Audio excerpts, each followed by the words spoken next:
ਬਠਿੰਡਾ ਦੀ green city ਦੀ ਅਪਾਰ ਸਫਲਤਾ ਤੋਂ ਬਾਅਦ ਹੁਣ ਪੇਸ਼ ਹੈ ਕਨ੍ਹਈਆਜ਼ ਗ੍ਰੀਨ ਸਿਟੀ, ਜਿੱਥੇ ਸਿਕਿਉਰਿਟੀ ਦੇ ਪੁਖਤਾ ਪ੍ਰਬੰਧ, ਖੁੱਲੀਆਂ ਸੜਕਾਂ, ਹਰਾ ਭਰਾ ਵਾਤਾਵਰਣ, ਬਿਜਲੀ ਦੀਆਂ ਅੰਡਰਗਰਾਉਂਡ ਤਾਰਾਂ ਅਤੇ ਖੂਬਸੂਰਤ ਫੁੱਲ ਪੌਦੇ। ਲੈਂਡਸਕੇਪਿੰਗ ਅਤੇ ਨਿਰਮਾਣ ਕਾਰਜ ਚੱਲ ਰਹੇ ਨੇ ਤੇਜ਼ੀ ਨਾਲ। ਇਸ ਤੋਂ ਪਹਿਲਾਂ ਕਿ ਸਾਰੇ ਪਲਾਟ ਬੁੱਕ ਹੋ ਜਾਣ, ਸੰਪਰਕ ਕਰੋ 8556002064 ਅਤੇ 8556002071। ਮੈਨੂੰ ਬਸ ਇੱਕ ਗੱਲ ਦੱਸ ਦੇ ਵੀ ਆ ਜਿਹੜੀ ਤੂੰ ਟਰੈਵਲਿੰਗ ਕਰਦਾ ਤੇ ਉਹਦੇ ਤੋਂ ਬਾਅਦ ਫਰੈਸ਼ ਰਹਿਣਾ, ਇਹਦਾ ਰਾਜ਼ ਕੀ ਹੈ? ਇਹਦਾ ਰਾਜ਼ ਹੈ Arlington fuel stop. Arlington fuel stop 1801 pioneer street highway exit 208 ਤੇ, ਜਿੱਥੇ ਤੁਹਾਨੂੰ ਫ੍ਰੀ ਕਾਫੀ, free fax service, free truck parking, ਰੋਟੀ, ਠੇਕਾ, ਲਾਂਡਰੀ, ਸ਼ਾਵਰ ਤੇ ਟਰੱਕਾਂ ਦਾ ਹੋਰ ਵੀ ਸਾਮਾਨ ਆਸਾਨੀ ਨਾਲ ਮਿਲੇਗਾ। ਹੁਣੇ ਕਾਲ ਕਰੋ 360 652 6066 ਯਾਨੀ 3606526066। ਇਹ ਦੋ ਲੋਕੇਸ਼ਨਾਂ ਤੋਂ ਸੇਵਾਵਾਂ ਪ੍ਰਦਾਨ ਕਰਦੇ ਨੇ। Second location Lost Hill travel centre 14814 Elm street, Lost Hills. Phone number 661 797 2354। ਉਹ ਯਾਰ ਕੀ ਸੁਪਨੇ ਦੇਖੇ ਸੀ ਕੈਨੇਡਾ ਆਉਣ ਤੋਂ ਪਹਿਲਾਂ? ਉਹ ਸੁਪਨੇ ਪੂਰੇ ਕਰਨੇ ਆ ਤਾਂ ਡ੍ਰੀਮ ਲਾਈਨਰ ਐਕਸਪ੍ਰੈਸ ਵਾਲਿਆਂ ਨੂੰ ਕਾਲ ਕਰ। जी हाँ, Dreamliner express company Calgary Alberta Canada, जिन्हां नूं साफ सुथरे रिकॉर्ड ते 2 साला तजर्बे वाले ड्राइवर्स दी लोड़ है। इन्हां कोल कैलगरी अल्बर्टा तो कैलिफोर्निया ते एरिजोना दे सिद्धे रन। इन्हां कोल ड्राई ते रीफर लोड भी है। Home return with in 5 days, by weekly ते चंगी तनख्वाह दिंदे आ। और हाँ, सिंगल ते टीम्स दोनां नूं हायर करदे ने। वधेरे जानकारी लई call 403 404 9501 403 404 9501। Dreamliner express company Calgary Alberta Canada. Bathinda ਦੀ ਗ੍ਰੀਨ ਸਿਟੀ ਦੀ ਅਪਾਰ ਸਫਲਤਾ ਤੋਂ ਬਾਅਦ ਹੁਣ ਪੇਸ਼ ਹੈ ਕਨ੍ਹਈਆਜ਼ ਗ੍ਰੀਨ ਸਿਟੀ, ਜਿੱਥੇ ਸਿਕਿਉਰਿਟੀ ਦੇ ਪੁਖਤਾ ਪ੍ਰਬੰਧ, ਖੁੱਲੀਆਂ ਸੜਕਾਂ, ਹਰਾ ਭਰਾ ਵਾਤਾਵਰਣ, ਬਿਜਲੀ ਦੀਆਂ ਅੰਡਰਗਰਾਉਂਡ ਤਾਰਾਂ ਅਤੇ ਖੂਬਸੂਰਤ ਫੁੱਲ ਪੌਦੇ। ਲੈਂਡਸਕੇਪਿੰਗ ਅਤੇ ਨਿਰਮਾਣ ਕਾਰਜ ਚੱਲ ਰਹੇ ਨੇ ਤੇਜ਼ੀ ਨਾਲ। ਇਸ ਤੋਂ ਪਹਿਲਾਂ ਕਿ ਸਾਰੇ ਪਲਾਟ ਬੁੱਕ ਹੋ ਜਾਣ, ਸੰਪਰਕ ਕਰੋ 8556002064 ਅਤੇ 8556002071। ਟਰੱਕਿੰਗ ਵਾਲੇ ਵੀਰੋ ਧਿਆਨ ਨਾਲ ਸੁਣੋ। ਟਰੱਕ ਜਿੱਦਾਂ ਦਾ ਵੀ ਚਲਾਉਣੇ ਹੋ, ਮੈਨੂਅਲ ਜਾਂ ਆਟੋਮੈਟਿਕ, ਕੁਇਕ ਟਰੱਕ ਲਿਊਬ ਚੇਤੇ ਆਹੀ ਨਾ ਰੱਖਿਓ। ਟਰੱਕ ਦੀ ਵਧੀਆ ਸਰਵਿਸ ਲਈ ਕੁਇਕ ਟਰੱਕ ਲਿਊਬ। ਲਓ ਜੀ, ਤੀਜੀ ਲੋਕੇਸ਼ਨ ਵੀ ਖੋਲਤੀ ਆ, ਐਗਜ਼ਿਟ 579 ਫਰਮ ਹਾਈਵੇ 401 ਇਨ ਨਾਪਨੀ। ਆਹੋ ਜੀ, ਕੋਈ ਅਪਾਇੰਟਮੈਂਟ ਨਹੀਂ, drive through facility. Exit 579 firm highway 401 in ਨਾਪਨੀ। Quick truck lube, the one stop shop. 5196220660 ਜਾਂ quicktrucklube.com। QTL, because we care। ਹੁਣ ਟਰੱਕ ਚਲਾਉਣਾ ਸਿੱਖ ਕੇ ਕਰੋ ਕਮਾਈਆਂ। 2020 CDL ਡਰਾਈਵਿੰਗ ਸਕੂਲ ਫਰੈਡਰਿਕਸਬਰਗ ਵਰਜੀਨੀਆ ਵਿਖੇ, ਜਿੱਥੇ CDL ਕਲਾਸ A, B ਤੇ P ਦੀ training, cars, buses, box truck, commercial tractor trailer ਵੀ ਚਲਾਉਣੇ ਸਿਖਾਏ ਜਾਂਦੇ ਨੇ। ਇੱਥੇ ਨਾ ਸਿਰਫ ਪੰਜਾਬੀ, ਹਿੰਦੀ, ਅੰਗਰੇਜ਼ੀ, ਉਰਦੂ ਤੇ ਸਪੈਨਿਸ਼ ਵਿੱਚ ਗੱਲਬਾਤ ਕਰਨ ਦੀ ਸਹੂਲਤ ਹੈ, ਸਗੋਂ ਰਿਹਾਇਸ਼ ਦਾ ਵੀ ਪ੍ਰਬੰਧ ਹੈ। ਅੱਜ ਹੀ ਸੰਪਰਕ ਕਰੋ ਸਨੀ ਨੂੰ 5406560985 ਤੇ। ਬੇਕਰਸਫੀਲਡ ਵਿਖੇ ਯੂਨੀਅਨ ਅਤੇ ਪਲਾਨਸ ਰੋਡ ਦੇ ਕਾਰਨਰ ਤੇ ਖੁੱਲ ਗਿਆ ਹੈ ਨਵਾਂ ਟਰੱਕ ਸਟਾਪ ਯੂਨੀਅਨ ਵਿਲੇਜ, ਜਿੱਥੇ ਮਿਲਦਾ ਹੈ ਵਧੀਆ ਗੈਸ ਅਤੇ ਬਿਨਾ ਬਾਇਓਡੀਜ਼ਲ ਦੇ ਵਧੀਆ ਤੇ ਸਸਤਾ ਡੀਜ਼ਲ। ਹਰ ਤਰ੍ਹਾਂ ਦੀ ਗਰੋਸਰੀ, ਚਾਈਨੀਜ਼ ਅਤੇ ਇੰਡੀਅਨ ਰੈਸਟੋਰੈਂਟ, ਜਿੱਥੇ ਮਿਲੇਗਾ ਵਧੀਆ ਖਾਣਾ। 2 ਪਰੌਂਠੇ ਸਿਰਫ 499 ਚ।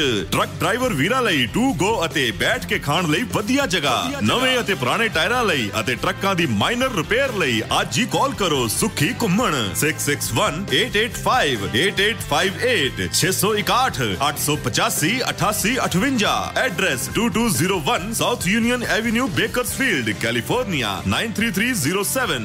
Union village. ਸੋ ਪ੍ਰੋਗਰਾਮ ਸ਼ਮਾਦਾਨ ਦੇ ਵਿੱਚ ਤੁਹਾਡਾ ਮੁੜ ਤੋਂ ਸਵਾਗਤ ਹੈ। ਢਿੱਲੋਂ ਸਾਹਿਬ ਸਤਿ ਸ਼੍ਰੀ ਅਕਾਲ ਜੀ। ਸਤਿ ਸ਼੍ਰੀ ਅਕਾਲ ਜੀ।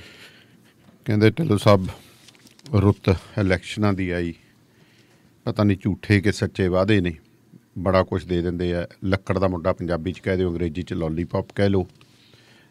ਬਾਕੀ ਮੈਂ ਕਹਿ ਸਕਦਾ ਕਿ ਇਲੂਜਨ ਜਾਦੂਗਰ ਵਾਂਗੂ ਧੋਖਾ।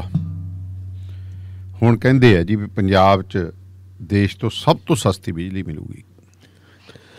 ਦੇਖੋ, ਸਾਡੇ ਮੁੱਖ ਮੰਤਰੀ ਸਾਹਿਬ ਚਰਨਜੀਤ ਸਿੰਘ ਚੰਨੀ ਨੇ ਕੱਲ੍ਹ ਵਿਸ਼ੇਸ਼ ਪ੍ਰੈਸ ਕਾਨਫਰੰਸ ਕੀਤੀ ਕੈਬਨਿਟ ਦੀ ਮੀਟਿੰਗ ਤੋਂ ਬਾਅਦ ਜੀ, ਔਰ ਉਹਦੇ ਵਿੱਚ ਉਹਨਾਂ ਨੇ ਦਾਅਵਾ ਕੀਤਾ ਕਿ ਅਸੀਂ ਬਿਜਲੀ ਬਹੁਤ ਸਸਤੀ ਕਰਤੀ ਹੈ ਅਤੇ ਇਹ ਸਾਰੇ ਦੇਸ਼ ਨਾਲੋਂ ਪੰਜਾਬ ਦੇ ਵਿੱਚ ਸਸਤੀ ਮਿਲੂਗੀ ਜੀ।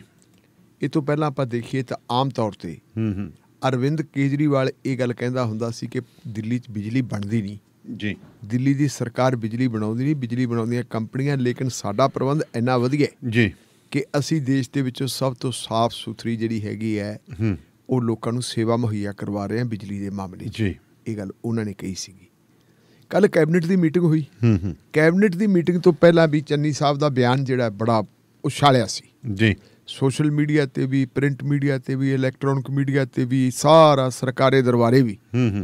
ਉਹਦੇ ਵਿੱਚ ਇਹ ਗੱਲ ਕਹੀ ਸੀ ਜੀ, ਦੀਵਾਲੀ ਦੇ ਮੌਕੇ 'ਤੇ ਬਹੁਤ ਵੱਡਾ ਤੋਹਫਾ ਦੇਵਾਂਗੇ ਜੀ।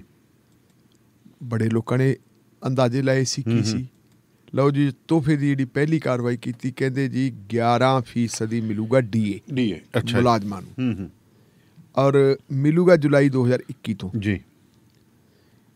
ਰੋਕਿਆ ਤਾਂ ਪਹਿਲਾਂ ਵੀ ਕਿਸੇ ਨੇ ਨਹੀਂ ਸੀ, ਪਹਿਲਾਂ ਦੇ ਦਿੰਦੇ ਤਾਂ ਵਧੀਆ ਗੱਲ ਸੀ ਜੀ। ਵੱਡੀ ਗੱਲ ਇਹ ਹੈ ਕਿ ਤੁਸੀਂ ਡੀਏ ਜ਼ਰੂਰ ਦੇ ਦਿਓਗੇ, ਪਰ ਇਹਦੇ ਨਾਲੋਂ ਵੀ ਜ਼ਿਆਦਾ ਖਤਰਨਾਕ ਗੱਲ ਜਿਹੜੀ ਹੈ ਉਹ ਤੁਸੀਂ ਪੰਜਾਬ ਦੀਆਂ ਸੜਕਾਂ 'ਤੇ ਦੇਖੋ ਜੀ। ਥਾਂ ਥਾਂ 'ਤੇ ਬੇਰੁਜ਼ਗਾਰ ਜਾਂ ਅਰਧ ਬੇਰੁਜ਼ਗਾਰ ਜਿਹੜਿਆਂ ਨੂੰ ਨੌਕਰੀ ਦਿੱਤੀ ਵੀ ਹੈ ਤੇ ਉਹਨਾਂ ਦੀ ਯੋਗਤਾ ਦੇ ਮੁਕਾਬਲਤਨ ਉਹਨਾਂ ਨੂੰ ਤਨਖਾਹ ਜਿਹੜੀ ਹੈਗੀ ਹੈ ਚੌਥਾ ਹਿੱਸਾ ਵੀ ਨਹੀਂ ਮਿਲਦੀ ਜੀ। 15-15, 10-10 ਹਜ਼ਾਰ, 5-5 ਹਜ਼ਾਰ ਰੁਪਈਏ ਦੇ। ਆਪਣੇ ਉਹ ਕੁੜੀ ਸੀਗੀ ਨਾ ਜਗਪ੍ਰੀਤ, ਉਹ ਟੀਚਰ ਲੱਗ ਗਈ। ਹਾਂਜੀ, ਮੇਰੇ ਖਿਆਲ ਉਹਨੂੰ ਸਾਰਾ ਵਿਚਾਰੀ ਨੂੰ 5-6 ਹਜ਼ਾਰ ਰੁਪਇਆ ਦਿੰਦੇ ਸੀ। ਉਹ ਤਰਨ ਉਹਦੀ ਬਦਲੀ ਕਰਤੀ ਸੀ। ਹਾਂਜੀ, ਉੱਥੇ ਉਹ ਰਹਿੰਦੀ ਵਿਚਾਰੀ ਆਈ, ਹੁਣ ਜਾ ਕੇ ਮੈਨੂੰ ਲੱਗਦਾ ਉਹਨੂੰ ਇੰਨੇ ਸਾਲਾਂ ਬਾਅਦ ਕੋਈ ਮਿਲਣ ਲੱਗੀ ਹੋਣੀ, ਸ਼ਾਇਦ ਮਿਲਣ ਲੱਗੀ ਹੋਵੇ। ਬਹੁਤ ਸ਼ਾਇਦ ਵਾਲਾ ਕੰਮ ਹੀ ਆ। ਬਹੁਤ ਸਾਰੇ ਹੁਣ ਦਾਨੇ ਵਾਲੀਆ ਸਾਹਿਬ, ਮੈਂ ਅਕਸਰ ਆਪਾਂ ਜਾਂਦੇ ਰਹਿੰਦੇ ਹਾਂ, ਚੰਡੀਗੜ੍ਹ ਵੀ ਜਾਂਦੇ ਹਾਂ, ਮੋਹਾਲੀ ਵੀ ਜਾਂਦੇ ਹਾਂ। ਤੁਸੀਂ ਥਾਂ ਥਾਂ ਦੇ ਉੱਤੇ ਦੇਖੋ ਸਰਕਾਰੀ ਦਫ਼ਤਰਾਂ ਦੇ ਮੂਹਰੇ ਧਰਨੇ ਲਾਏ ਹੋਏ ਜੀ, ਡਿਪਟੀ ਕਮਿਸ਼ਨਰਾਂ ਦੇ ਦਫ਼ਤਰਾਂ ਮੂਹਰੇ ਧਰਨੇ ਲਾਏ ਹੋਏ। ਪੰਜਾਬ ਦਾ ਕਿਹੜਾ MLA ਹੈ ਜਿਹਦੇ ਘਰ ਅੱਗੇ ਨਹੀਂ ਬੈਠੇ? ਕਿਹੜਾ ਵਜ਼ੀਰ ਹੈ ਜਿਹਦੇ ਘਰਾਂ ਅੱਗੇ ਨਹੀਂ ਗਏ? ਸਾਡਾ ਸ਼ਹਿਰ ਜਿਹੜਾ ਹੈਗਾ ਇਹ ਵਿੱਤ ਮੰਤਰੀ ਦਾ ਸ਼ਹਿਰ ਹੈ, ਕਿਉਂਕਿ ਵਿੱਤ ਮੰਤਰੀ ਰਿਪਰੈਜ਼ੈਂਟ ਕਰਦੇ ਆ ਬਠਿੰਡਾ ਸਿਟੀ ਨੂੰ, ਔਰ ਇਹਨਾਂ ਦੇ ਦਫ਼ਤਰ ਦੇ ਮੂਹਰੇ ਰੋਜ਼ ਕੋਈ ਨਾ ਕੋਈ ਧਰਨੇ ਮੁਜ਼ਾਹਰੇ ਵਾਲਾ ਚਲਾ ਜਾਂਦਾ ਹੈ। ਔਰ ਹਾਲਾਤ ਇੰਨੇ ਜ਼ਿਆਦਾ ਵਿਗੜੇ ਪਏ ਆ ਕਿ ਇੱਕ ਪਾਸੇ ਤਾਂ ਉਹ ਤੁਰੇ ਫਿਰਦੇ ਜੀ, ਦੂਜੇ ਪਾਸੇ ਜਿਹੜੇ ਹੈਗੇ ਹੈ ਕਿਸਾਨ, ਉਹ ਤੁਰੇ ਫਿਰਦੇ। ਕਿਸਾਨ ਜਿਹੜੇ ਹੈਗੇ ਹੈ, ਜਿਹੜੀ ਆਪਣੀ ਗੁਲਾਬੀ ਸੁੰਡੀ ਨੇ ਐਡੀ ਵੱਡੀ ਮਾਰ ਮਾਰੀ ਹੈ, ਉਹ ਕਹਿੰਦੇ ਜੀ ਅਸੀਂ ਮੁਆਵਜ਼ਾ ਦੇ ਦਿੱਤਾ। ਮੁਆਵਜ਼ਾ 3 ਸਲੈਬਾਂ 'ਚ ਬਣਾ ਦਿਓ, ਸਭ ਤੋਂ ਵੱਧ ਜਿਹੜਾ ਹੈਗਾ ਜਿਹੜੀ ਤੇ 100% ਜਾਂ 70% ਤੋਂ ਉੱਪਰ ਜਿਹੜੀ ਫਸਲ ਬਰਬਾਦ ਹੋਈ ਹੈ ਜੀ, ਉਹਦੇ ਵਾਸਤੇ ਰਕਮ ਪਤਾ ਕਿੰਨੀ ਰੱਖੀ ਹੈ? 12,000 ਰੁਪਏ। ਦੱਸੋ, 12,000 ਰੁਪਏ ਤੇ ਠੇਕਾ ਦੇਖੀਏ ਜ਼ਮੀਨ ਦਾ, ਉਹ ਹੈ ਜੀ 60,000 50,000 50 ਤੋਂ 60 ਜੀ, 50-60,000 ਰੁਪਇਆ ਠੇਕਾ। ਤੇ ਜਿਹੜੇ ਉਹਦੇ ਉੱਤੇ ਹੋਰ ਖਰਚਾ ਆਉਣਾ ਕੀ ਹੈ? ਮਤਲਬ ਮੇਰਾ ਖਿਆਲ ਵੀ ਉਹਨਾਂ ਕੁ ਮੁਆਵਜ਼ਾ ਦੇਤਾ ਜਿੰਨੇ ਕੁ ਮੁਆਵਜ਼ੇ ਦੇ ਨਾਲ ਕਿਸਾਨ ਜਿਹੜੇ ਹੈਗੇ ਉਹਨੂੰ ਬਾਹ ਬੀਜਦੇ। ਬਸ ਇੰਨਾ ਹੀ ਆ ਵੀ ਢਿੱਲੋਂ ਸਾਹਿਬ 2,000 ਮੁਆਵਜ਼ਾ ਮਿਲਿਆ। ਇੱਕ ਗੱਲ ਦੱਸੋ, ਹਾਂ, ਜੇ ਨਰਮਾ ਖੜਾ ਹੈ 2 ਵਾਰੀ ਤਾਂ ਤਵੀਆਂ ਮਾਰੂ, ਜੇ ਛਟੀਆਂ ਨਾ ਪੱਟੀਆਂ ਤਾਂ ਬਿਲਕੁਲ, ਜੇ ਛਟੀਆਂ ਵੀ ਪੱਟੀਆਂ ਨੂੰ ਕੱਢੂਗਾ। ਜੇ 40 ਲੀਟਰ ਦੀ ਟੈਂਕੀ ਹੈ ਢਿੱਲੋਂ ਸਾਹਿਬ, ਮਾੜੇ ਤੋਂ ਮਾੜੇ ਟਰੈਕਟਰ ਦੀ 40 ਲੀਟਰ ਦੀ ਟੈਂਕੀ ਬਿਲਕੁਲ, ਤੇ 4,000 ਦੀ ਭਰਦੀ ਹੈ ਬਿਲਕੁਲ ਨਾ, ਦਿਹਾੜੀ ਨਹੀਂ ਕੱਢਦਾ ਉਹ। 35 ਪੈਸੇ ਰੋਜ਼ ਵਧਾ ਦਿੰਦੇ ਆ। ਇੱਕ ਆ 35 ਪੈਸੇ ਵਾਲਾ ਕੇਂਦਰ ਵਾਲਿਆਂ ਨੇ ਬੜਾ ਤੋਹਫਾ ਦਿੱਤਾ ਹੈ। ਬਸ ਡੇਲੀ ਜੀ ਪੈਟਰੋਲ ਤੇ ਡੀਜ਼ਲ 35 ਪੈਸੇ ਵਧਾਈ ਜਾਂਦੇ ਆ। ਲੋਕ ਕਹਿੰਦੇ ਇਕੱਠੇ ਹੀ ਵਧਾ ਦਿਓ, ਇੱਕ ਵਾਰੀ ਜਿਹੜਾ ਤੁਸੀਂ ਆਪਣਾ ਜਿਹੜਾ ਹੈਗਾ ਢਿੱਡ ਭਰਨਾ ਭਰ ਲਓ।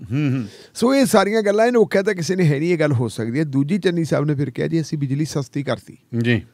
ਬਿਜਲੀ ਸਸਤੀ ਕਰਨ ਵਾਸਤੇ ਉਹਨਾਂ ਨੇ ਕਿਹਾ ਜੀ ਜਿਹੜੀ ਬਿਜਲੀ ਪਹਿਲਾਂ ਮਿਲਦੀ ਹੁੰਦੀ ਸੀ 4 ਰੁਪਏ ਤੇ 19 ਪੈਸੇ, ਉਹਦੇ ਵਿੱਚ ਅਸੀਂ 3 ਰੁਪਏ ਘਟਾਤੀ। ਅੱਛਾ ਜੀ। ਹੁਣ ਕਹਿੰਦੇ ਜਿਹੜੇ ਲੋਕ 100 ਯੂਨਿਟ ਤੱਕ ਬਿਜਲੀ ਦੀ ਖਪਤ ਕਰਨਗੇ ਉਹਨਾਂ ਨੂੰ ਦੇਵਾਂਗੇ ਜੀ ਕਹਿੰਦੇ 1 ਰੁਪਏ ਤੇ 19 ਪੈਸੇ। ਅੱਛਾ ਜੀ। ਇਹ ਤੋਂ ਬਾਅਦ ਜਿਹੜੀ ਹੈਗੀ ਹੈ ਜੀ 100 ਤੋਂ ਲੈ ਕੇ 300 ਯੂਨਿਟ ਤੱਕ ਜਿਹੜੇ ਬੰਦੇ ਮਚਾਉਣਗੇ ਬਿਜਲੀ, ਉਹ 7 ਰੁਪਏ ਪਹਿਲਾਂ ਚੱਲਦਾ ਸੀ ਉਹਦਾ ਰੇਟ, ਕਹਿੰਦੇ ਘਟਾ ਕੇ ਹੁਣ ਕਰਤਾ 4 ਰੁਪਏ। ਅੱਛਾ ਜੀ। ਤੇ ਜਿਹੜੀ ਹੈਗੀ ਹੈ ਉਦੋਂ ਉੱਪਰ ਕੋਈ ਜਿਹੜੀ ਹੈਗੀ ਹੈ ਵੀ ਹਾਈਐਸਟ ਕਰਤੀ, ਉਹ ਹੈਗੀ ਹੈ ਜੀ 5, ਜਿਹੜੀ ਹਾਈਐਸਟ ਹੈ ਉਹ 5 ਰੁਪਏ ਤੇ 76 ਪੈਸੇ ਜੀ। ਔਰ ਨਾਲ ਅਗਲੀ ਗੱਲ ਕਹਿੰਦੇ 7 ਜਿਹੜਾ ਹੈਗਾ 7 ਜਿਹੜੀ ਆਪਣੀ ਕੀ ਹੈ ਮੈਗਾਵਾਟ ਹੁੰਦੀ ਕੀ ਹੈ, ਉਹ ਤੋਂ ਉੱਪਰ ਕਿਸੇ ਨੂੰ ਹੈ ਨਹੀਂ। ਇਹ ਗੱਲਾਂ ਉਹਨਾਂ ਨੇ ਕਹਿਤੀਆਂ ਤੇ ਕਹਿੰਦੇ ਜੀ ਸਾਨੂੰ ਹਰ ਮਹੀਨੇ ਜੀ ਜਿਹੜਾ ਹੈਗਾ ਬਿਜਲੀ ਦੇ ਰੂਪ ਦੇ ਵਿੱਚ ਕਿੰਨਾ ਬੋਝ ਚੱਕਣਾ ਪੈਣਾ, 3300 ਤੇ 16 ਕਰੋੜ ਰੁਪਏ ਹਰ ਮਹੀਨੇ ਨੇ। ਮੇਰੇ ਖਿਆਲ 3 ਮਹੀਨੇ ਦਾ ਉਹਨਾਂ ਨੇ ਲਾ ਦਿੱਤਾ। 3316 ਕਰੋੜ ਰੁਪਇਆ ਦੇਣਾ ਪੈਣਾ, ਔਰ 440 ਕਰੋੜ ਰੁਪਇਆ ਕਹਿੰਦੇ ਸਾਨੂੰ ਦੇਣਾ ਪੈਣਾ ਡੀਏ ਦਾ ਜੀ। ਇਹਦਾ ਲਾ ਲਓ ਤੁਸੀਂ ਵੀ ਕਿੰਨਾ ਬਣ ਗਿਆ। ਮਤਲਬ ਮੇਰਾ ਖਿਆਲ ਆ ਵੀ ਇਹ ਬਿਜਲੀ ਦਾ ਕਿ 3300 ਕਰੋੜ ਤਾਂ ਬਣੂਗਾ, ਕਿਤੇ ਉਹ 11% ਵਾਲੇ ਦਾ ਕਹਿੰਦੇ ਤੁਸੀਂ? ਨਹੀਂ 3316 ਕਰੋੜ ਰੁਪਇਆ ਤਾਂ ਕਹਿੰਦੇ ਅਸੀਂ ਬਿਜਲੀ ਦਾ ਹੀ ਦੇਵਾਂਗੇ। ਅੱਛਾ, ਇਹ ਮੇਰਾ ਖਿਆਲ ਇਹਨਾਂ ਨੇ ਕਿਸਾਨਾਂ ਇਹਨਾਂ ਨੂੰ ਦੇਣਾ ਹੋਣਾ। ਅੱਛਾ, ਜਿਹੜਾ ਲੋਕਾਂ ਨੂੰ ਬਿਜਲੀ ਦਾ ਜਿਹੜਾ ਦੇਣਾ ਉਹ ਦੇਣਾ ਇਹਨੂੰ ਤੁਹਾਡੇ ਨੂੰ ਪਾਵਰਕਾਮ ਨੂੰ। ਕਿਉਂਕਿ ਹੁਣ ਜਿਹੜੀ ਹੈਗੀ ਜਿਹੜਾ ਨਵਾਂ ਐਕਟ ਬਣਿਆ ਹੋਇਆ ਬਿਜਲੀ ਐਕਟ, ਉਹਦੇ ਤਾਂ ਸਬਸਿਡੀ ਸਬਸਿਡੀ ਵਾਲਾ ਤਾਂ ਗੱਲ ਨਹੀਂ ਹੋ ਸਕਦੀ, ਉਹਦੇ ਵਿੱਚ ਤੁਹਾਨੂੰ ਦੇਣੀ ਪੈਣੀ ਹੈ ਜਿਹੜੀ ਹੈਗੀ ਉਹ ਆਪਣਾ ਇਹਦੇ ਰਾਹੀਂ ਬਿਜਲੀ ਨੂੰ ਉਹਨੂੰ ਤਾਂ ਪੂਰੇ ਪੈਸੇ ਦੇਣੇ ਜੀ, ਬਸ ਬਿਜਲੀ ਕੰਪਨੀ ਨੂੰ ਪੈਸੇ ਦੇਣੇ ਪੈਣਗੇ। ਜਿਹੜੀਆਂ ਇਹਨਾਂ ਨੇ ਸਬਸਿਡੀਆਂ ਦੇਣੀਆਂ ਉਧਰ ਪੈ ਜਾਣਗੀਆਂ ਜੀ। ਚਲੋ ਪੈਨਸ਼ਨਰ ਜਿਹੜੇ ਹੈਗੇ ਮੁਲਾਜ਼ਮਾਂ ਨੂੰ ਕਹਿੰਦੇ 11% ਦੇਣੀ ਉਹ ਦੇਣੇ। ਹੁਣ ਵੱਡੀ ਗੱਲ ਇੱਕ ਇਹ ਹੈ, ਇਹਦੇ ਵਿੱਚ ਤੋਹਫਾ ਕਿੱਥੋਂ ਆ ਗਿਆ? ਹਾਂ, ਤੋਹਫਾ ਕਿਹੜਾ ਹੈ?